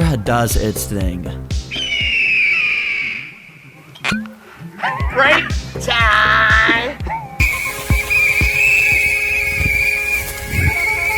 Like, what the heck is going on? This is genuinely pure chaos. Whistles, screaming, car horns, and a billion bugs. Nah, bro, never put me in this situation. Okay, this video basically shows an orangutan from a zoo interacting with a dog. And you won't believe how locked in this dog gets at the orangutan. Because for some reason, the orangutan starts to try and annoy the dog by banging on the glass, which gets the dog so mad. Yeah, this dude looks like he wants blood. And the best part is when the orangutan starts to put a stick through the hole in the glass to tease the dog, but the dog doesn't even budge at this point because he's had enough of this monkey's rage bait. What an interesting interaction. I would be so mad because you can see he puts his GoPro camera up to this octopus to try and get some cool footage. But if we switch to the GoPro's view, we can see things quickly started to go wrong because the octopus started to climb out of its hole and actually put one of his tentacles onto the camera. But he didn't stop there because he then completely climbed onto the GoPro so the diver couldn't record anything anymore. Dang, I guess this octopus was camera shy. But thankfully the diver had a backup camera so we could see the struggle he went through to get this octopus off. Yeah, it took about like 2 minutes, but eventually he was successful and the octopus swam back off to the sea floor. And it's cool because you can see the octopus change its color as it swam away to camouflage. This video just shows another casual day in Australia. So the owners had come in to have their morning shower and found the snake curled up. So yeah, I guess living in Australia means you're okay sharing your house with insane animals like massive snakes. But I kind of feel like this snake was just trying to get clean and take a shower. Like, bro, why are you removing him from the shower? And then even worse, they kidnapped him into this big dark bag. Wow. That is just, that's evil. Now, this one's actually pretty crazy. You see, this dude is an ultra hummingbird enthusiast. But usually, hummingbirds are impossible to get close to. So he built this super cool contraption, which he fills with nectar, straps to his head, and then the birds will fly extremely close to his face to drink it. And as long as he doesn't move at all, this just lets him watch and study his favorite birds for hours. Now, this is actually pretty wholesome. Everyone drop W's in the comments for the red hat. Okay, so we all know the story of the tortoise versus the hare. Well, some people actually recreated that in real life. Yeah, might sound stupid because you would just expect the hare to obviously win, but similar to the actual story, halfway through the hare stopped to take a break because he was so far in the lead, but the tortoise was still going with all of his might and overtook the hare and eventually made it to the finish line to win the race. Dang, who knew slow and steady actually really does win the race? Next clip documents something not many people have successfully been able to record, but basically it shows a caterpillar being born. Oh, but not only that, because it also shows that same caterpillar when it went into its chrysalis stage. And yeah, I just think it's insanely crazy to see the caterpillar crawl out of its old skin and eventually turn from this green shell into a fully grown butterfly, which then eventually is able to crawl out from the chrysalis and is able to restart the life cycle itself. This will probably be the most monkeys you ever see in one video. I'm not sure where this was recorded or why there's so many monkeys just running in the street, but yeah, there is. So the crazy part of this video is when fireworks randomly went off and of course spooked all the monkeys, causing them to go bananas. Yeah, there is a genuine stampede of monkeys. Are these guys just gonna live in the city now or what? I don't really know. Okay, if I was this diver, okay, this bird is about to sing a song and I want you guys to guess what song he's singing.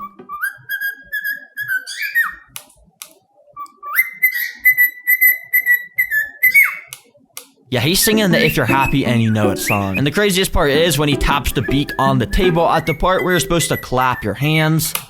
Like, how do you even teach your bird to do that? I'm in awe with how smart some of these birds are. This video shows the most insane alien-looking creature on Earth. Yeah, this isn't fake. It's actually a super rare type of moth. But what makes this video even more crazy is usually these moths look like this, without those black hairy things coming out the back. But on special occasions, the males will inflate those things coming out of their body to look like this insane Goliath alien-looking creature. So yeah, this is super rare, and I hope I never see this. This is an alien worm. It is an extremely rare worm species that has the insane ability to shoot slime out of its mouth to glue its prey to the ground. Usually, you would never be able to find one of these. I had received the so-called alien worms. Yo, please tell me I did not get scammed with these things. But I took out the packing material and thankfully, these rare creatures were actually here. Oh, it's the alien worms. Yo, I gotta get a closer look at these guys. guys. So I took the lids off of the containers that they were packed in and carefully moved one over to a damp paper towel. Instantly, we can see why people call them alien worms. They quite literally look like a mutant abomination between a centipede and an earthworm, and their skin is lined with thousands of these tiny weird bumps. But of course, the weirdest part of these worms was revealed when I tried to move it with my tweezers. Almost instantly, it turned around and spat its alien slime all over them. Yup, out of these two front arms, the alien worm is able to straight up cover my tweezers in this sticky glue substance that they actually mainly use to glue prey to the ground so they can easily go up to them to eat them whole. It's something straight out of an alien movie. And of course, I don't just have one of these worms. I have 10 of them.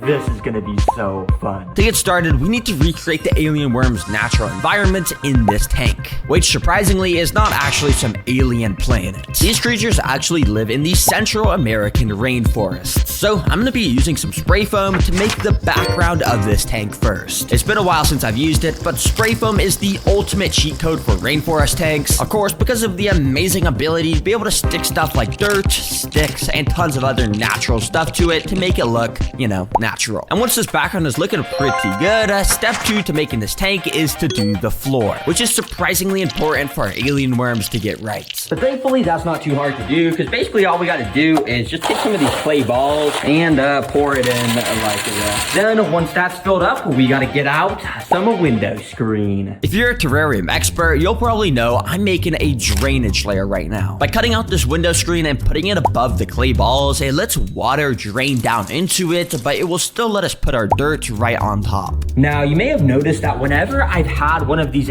alien worms out, they've been on a nice damp paper towel. That's because this species needs constant moisture or else they'll simply dry out and just die. So that means for this tank, we're gonna wanna add a ton of this nice purified water down into the drainage layer so it'll just stay nice and moist. But I'm not just gonna pour water in the tank, that would be boring. Here on the TerraGreen channel, I gotta make things interesting. That's why I've got a Spider-Man water shooter to add the water. Yes, sir, this thing shoots streams of water just like Spider-Man's web shooter shoots webs. And yeah, this might be kind of stupid, but it actually makes sense to do this because if you think about it, Spider-Man sticks his enemies to walls with webs. And well, the alien worms, they shoot goo onto their prey. So yeah, this definitely makes sense to do. Okay, and I think it's out of water. Okay, I'm just gonna pour the water in normally. So yeah, after adding in the water, you can see this drainage layer now had a nice healthy amount of water in it. This moisture will help keep the dirt above nice and wet. And speaking of that dirt, it's now time to add that in. Lots of people sometimes like to make their complex mixes of tons of different types of dirts and mosses, but today I'll just be using this nice old bag of jungle dirt mix. This already has a good ratio of all the different types of natural stuff that makes up the dirt in the jungle where the alien worms actually live. There we go. Look at this place. It's actually looking pretty dirty. Yeah, you see what I did there? Dirty, because there's dirt everywhere. Anyways, in my hand, I have a ton of insects. Don't ask me how I got these. But you see, I have something I want to do with these. Basically, I'm going to dig a little hole here along the side of the glass, and then I'm going to bury all of these insects right there, basically. You see, obviously the alien worms eat insects, so I thought by burying these down here, there could be the slight chance that our alien worms would pick up on the scent and dig down to find them. To be honest, I don't even know if alien worms can dig, but hey, I guess someone has to find out somehow. Anyways, this is where the build starts to get fun, because now it's time to do the decorations. Yep, the first decoration I want to make is a cave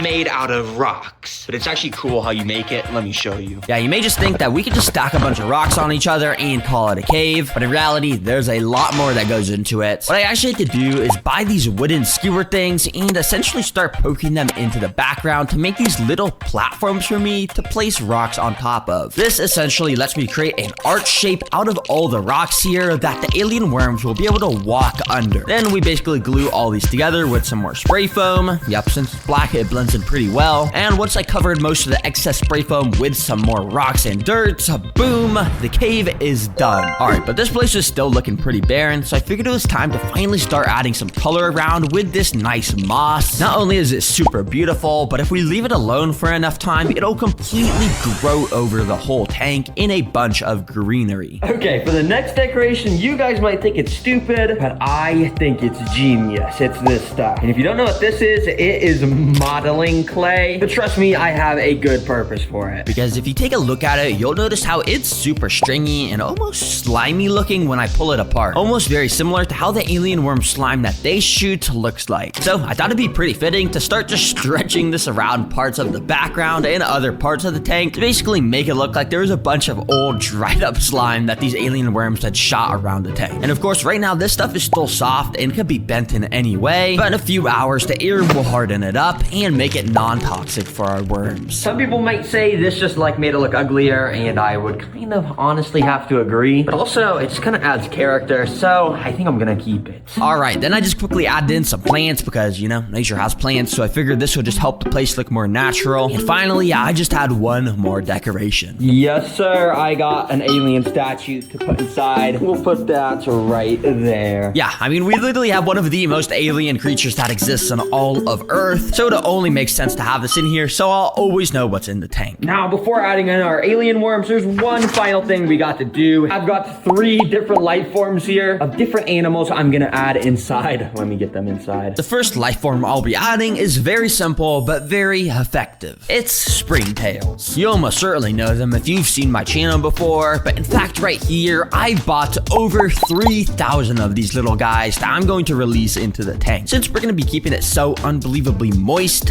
mold might start growing in the tank, but springtails eat mold, so it solves that problem. But I don't only have these boring bluish colored springtails, I also decided to buy a batch of exotic yellow springtails, which costed a lot more, but they looked a bit cooler, so it was definitely worth it in my eyes. Okay, but this next life form is going to blow your mind. Check out what is inside this box. Right in here, I've spent over $50 on a couple tiny little isopods. Isopods are a little type of bug that basically just keep your tanks clean, but I didn't buy just any regular old isopod. Say hello to the rubber ducky isopod. Yes, sir, these things cost like 100 times more than a regular one, because if you just look at the front of its body, it literally is yellow and has an orange beak just like a rubber ducky. So yeah, people thought this was cool and decided to just sell them for an absolute insane price. And honestly, I think they're worth it because they're super cute, and the fact that they keep our tank clean, I mean, that's just sick. Well, hopefully you guys enjoy your time in the tank. And hopefully the alien worms don't decide to eat you guys. That would kind of be sad. And now for our third and final life form. This one is extremely creepy. Because you see, recently my friend Flytrap Films uploaded a video about a weird alien mold that he discovered. In this video, he literally showed off how this mold is able to move on its own and literally eat decaying insects. And for some reason, he decided to send his alien mold to me. And hey, we're keeping alien worms, so I figured we may as well try and keep this weird alien mold stuff too, to see if it interacts with the worms in any weird way. So I went ahead and opened the package Flytrap Films had sent me, and inside I was kind of confused by what I saw. He had packed a dish full of these tiny pieces of paper with little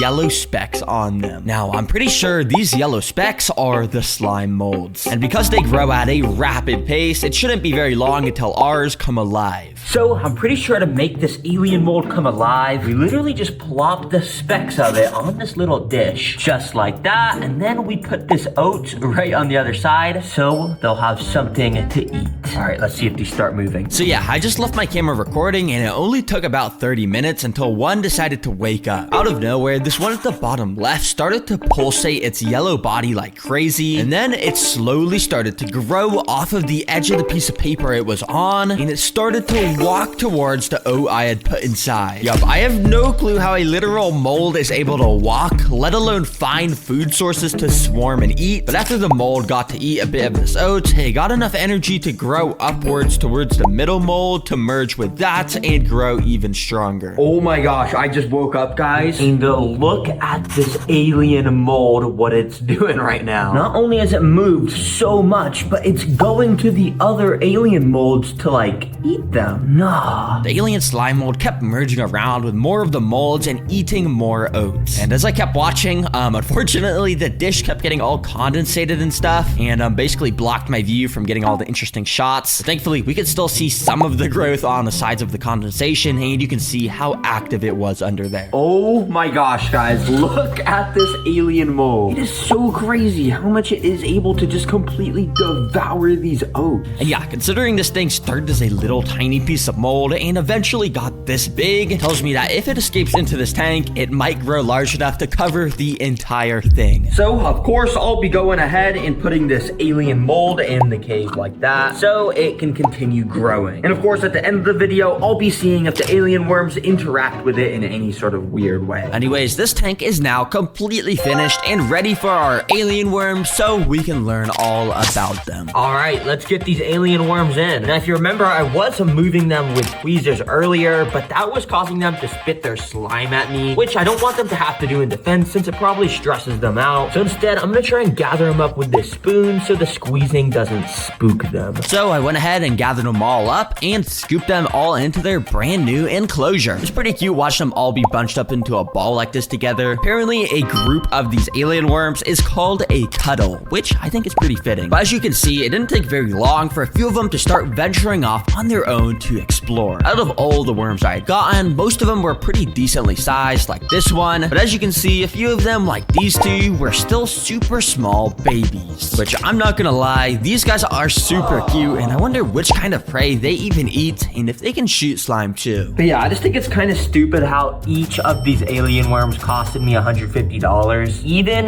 the babies, even though they're so much smaller. But yeah, that's just how rare alien worms are. Please subscribe. It was very expensive. Anyways, now let's let these creatures hunt 3 different types of food so we can finally study how they use their insane slime to attack prey. Sorry, crickets. Yeah, you guys are probably about to have a bad time. So I once again found a decently sized alien worm and put the cricket right up to him. Now at first the worm just didn't really care and was letting the cricket walk all over him, but eventually I placed a cricket directly on the head of the alien worm, and that's when it finally started to show some interest. It all of a sudden raised its slime shooters up and shot a stream of slime onto the cricket, of course trying to stick it to the ground so it wouldn't be able to escape. Now crickets can be extremely fast and agile, so this glue is extremely necessary here so the worm can essentially strap it to the floor. And we can see it worked perfectly because when the cricket tried to start moving, well, it was completely stuck here, and the alien worm started to advance its creepy alien mouth up to the prey and started to consume it. Well, that was until like 2 minutes later when it decided it was bored and ran off into the moss, leaving the cricket stuck behind. Yo, did the alien worm really just leave the cricket? Wait, nah, he came back. Bro, I thought he left. Wait, bro, I gotta get my camera back out. I didn't realize he was gonna come back. Yeah, apparently the alien worm wasn't done eating, so it came back so it could fill up a bit more. Anyway, since these things apparently love eating crickets, I decided to go around and feed the rest of the alien worms with their own crickets. And yeah, once again, you can just see how they shoot out their alien goo and just absolutely devour the prey from head to toe, sucking all the juices out. Well, these things are a lot bigger and juicier. They will certainly eat this. So I went ahead and located one of the larger alien worms and brought out one of the wax worms. You can see how the wax worm is essentially the same size as our alien worm, so I was almost expecting nothing to happen here. That was until this, when the alien worm locked onto the prey and it shot its slimy glue out. Now, it didn't shoot out a crazy amount, but it was enough for it to start moving in and eating the prey. Alien worms are equipped with these crazy mouths that have little razors inside of them, so they can absolutely decimate whatever they need to eat. However, you can see how the waxworm was not cooperating at all and was squirming everywhere, making it impossible to eat. So the alien worm decided to shoot even more slime out, which let it get a way better grip, and yeah, it started to eat.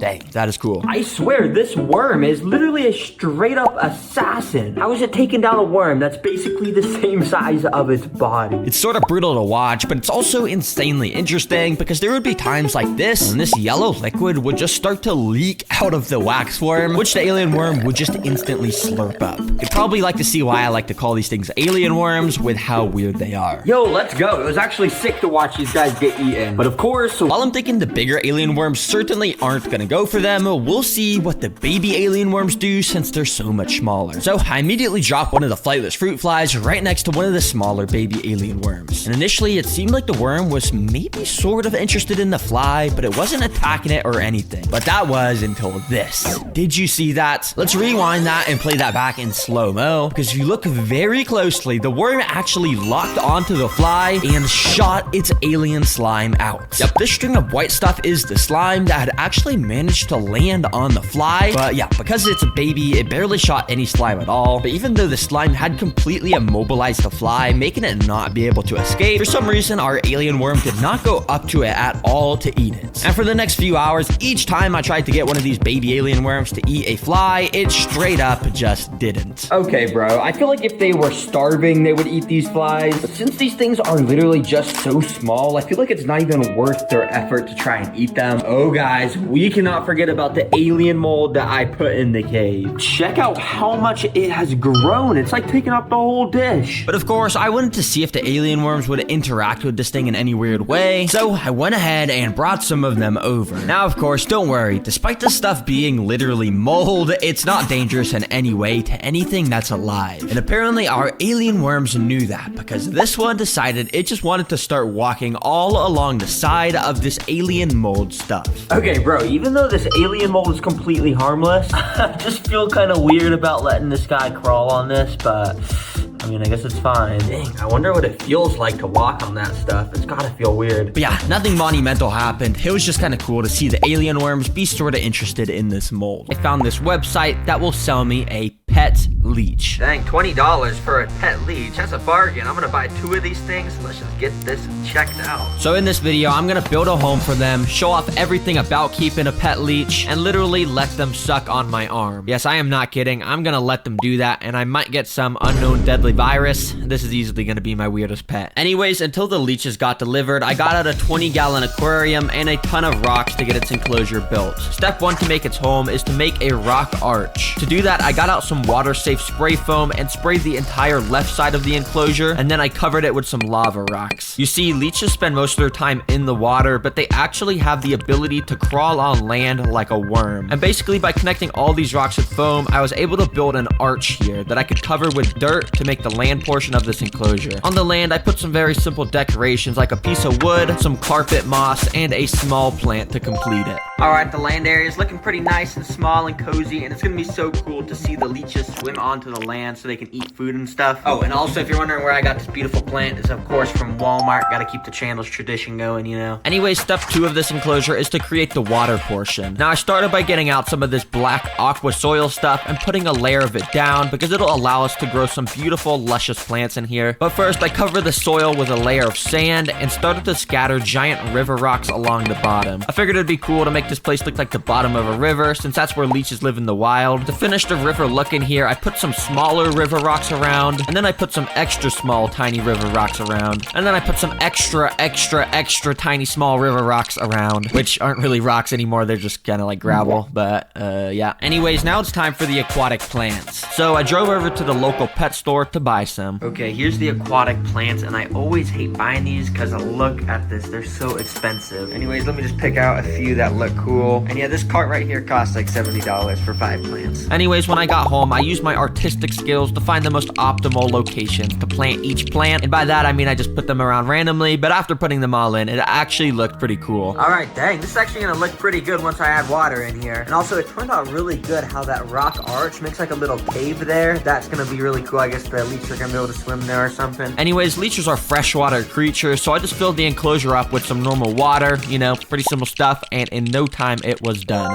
Alright, I'm liking the look of this a lot, but if you look at the dirt, it's absorbed the water and it's super moist and it kind of looks like mud right now. Now, because the humidity's so high right here, mold can actually grow, which is of course not good for the leeches. But don't worry, because I have the perfect solution right here. Inside of this container, I had some little insect creatures delivered to me for step number 3, the mold cleanup crew. These are springtails, which you may have seen before, but I have a cool idea for them this time. They're basically just super tiny white insects that I guess eat mold when it grows in here. And yeah, there's tons of these things in here, so I just dumped the whole container on the land. Alright, I think it'd be really cool to get a time lapse of these little guys eating. And since there's no mold in here right now, apparently their second favorite food is yeast, which is like a fungus or something. I don't really know.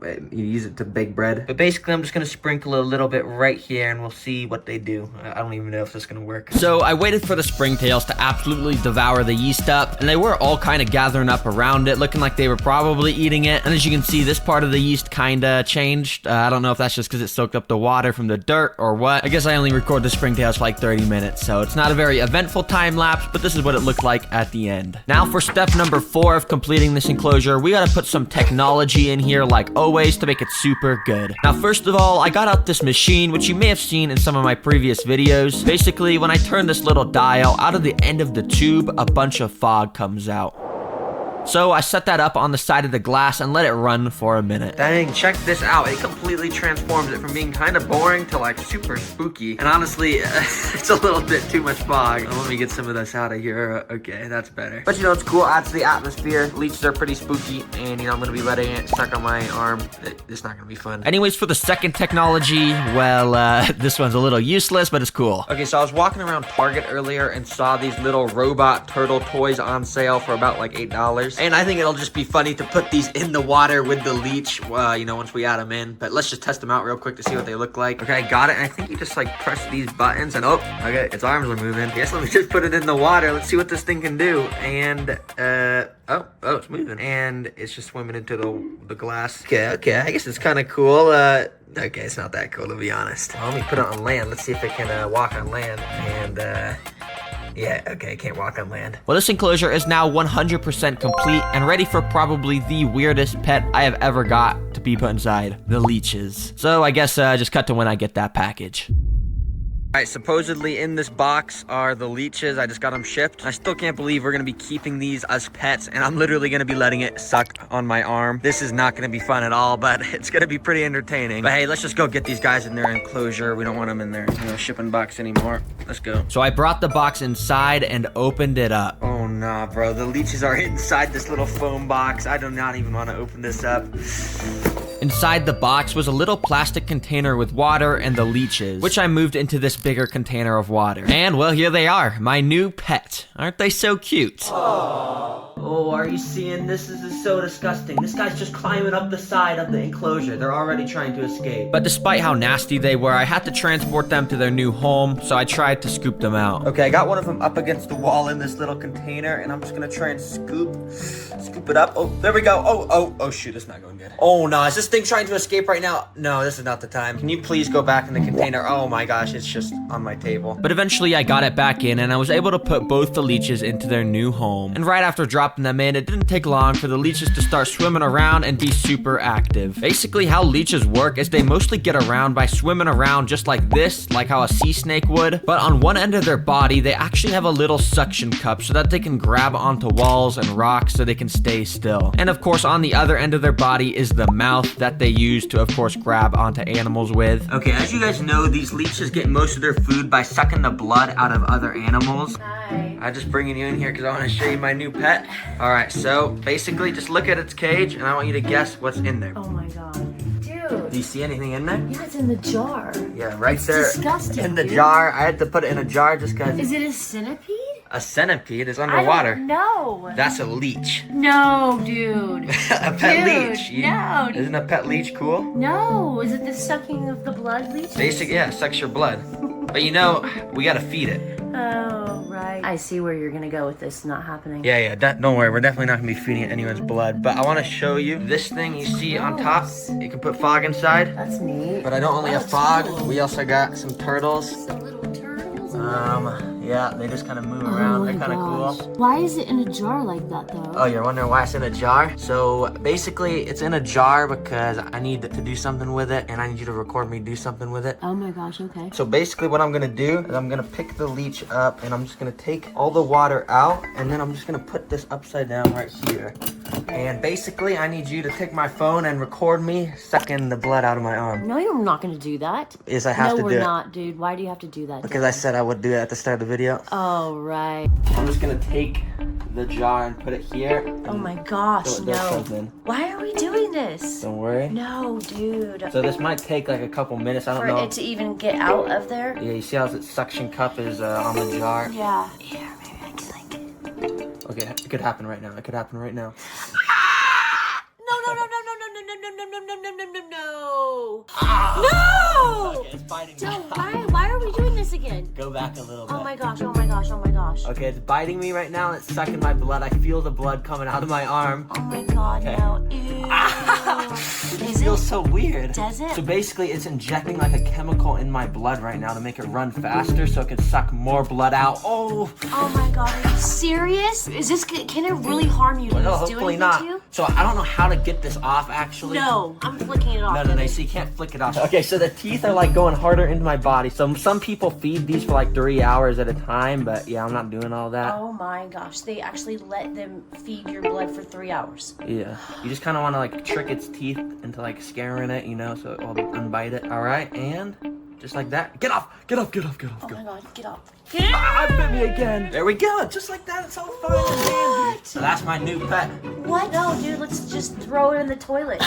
Okay, we're not gonna do that. Don't worry, because we got princess band-aids right here to heal the wound. Oh my gosh. And we got some cream or something I guess you gotta put on it. Neosporin, yeah. Okay, so first we just gotta get the cream, put some on there like that. Maybe that's a little too much. And then we have our princess band-aid, so we just take that out. Oh, I don't know who that is, but it's a very pretty princess. And boom, just like that, we just fed our pet leech. Oh my goodness. Yeah, there, you wanna try? Nope, Your turn. absolutely not. No, or just throw it in the toilet. And apparently Google says one of the best things to feed them is raw liver from the grocery store. And I don't really have any of that, so I guess let me just go get it. So I drove over to Walmart and found some of that raw beef liver that supposedly the leeches will eat. Dang, check this stuff out. It's only $2.44 per packet of it. That is why we shop at Walmart, everybody. And it does look pretty nasty, but I'm pretty sure the leeches are gonna eat this. I don't know, let's just go home and figure out. So when I got home, I opened the packet up and got a little raw piece of liver out. All right, well, we got the beef liver right here. It's kind of nasty, I'm not gonna lie, slimy and everything. And hey, the leeches are out and about right now, so I think I'm just gonna drop it in right there. Hopefully it doesn't make the water dirty or anything. I let the meat sit there for about 15 minutes, but the leeches didn't end up finding it. So instead, I just picked it up and brought it right over to one of them. Immediately, that first one picked up the scent or something and latched onto it. So while that leech rode the piece of meat, I brought it over to the second one, and that guy immediately latched onto it too. And yeah, I just let them go crazy on it, eating it up for a little bit. Oh my gosh, these leeches are absolutely devouring this piece of meat. I gotta make sure they don't get filled up on this meat, because they still gotta eat meat. Can you guys come off, please? Oh my gosh, if they're this hard stuck on the meat.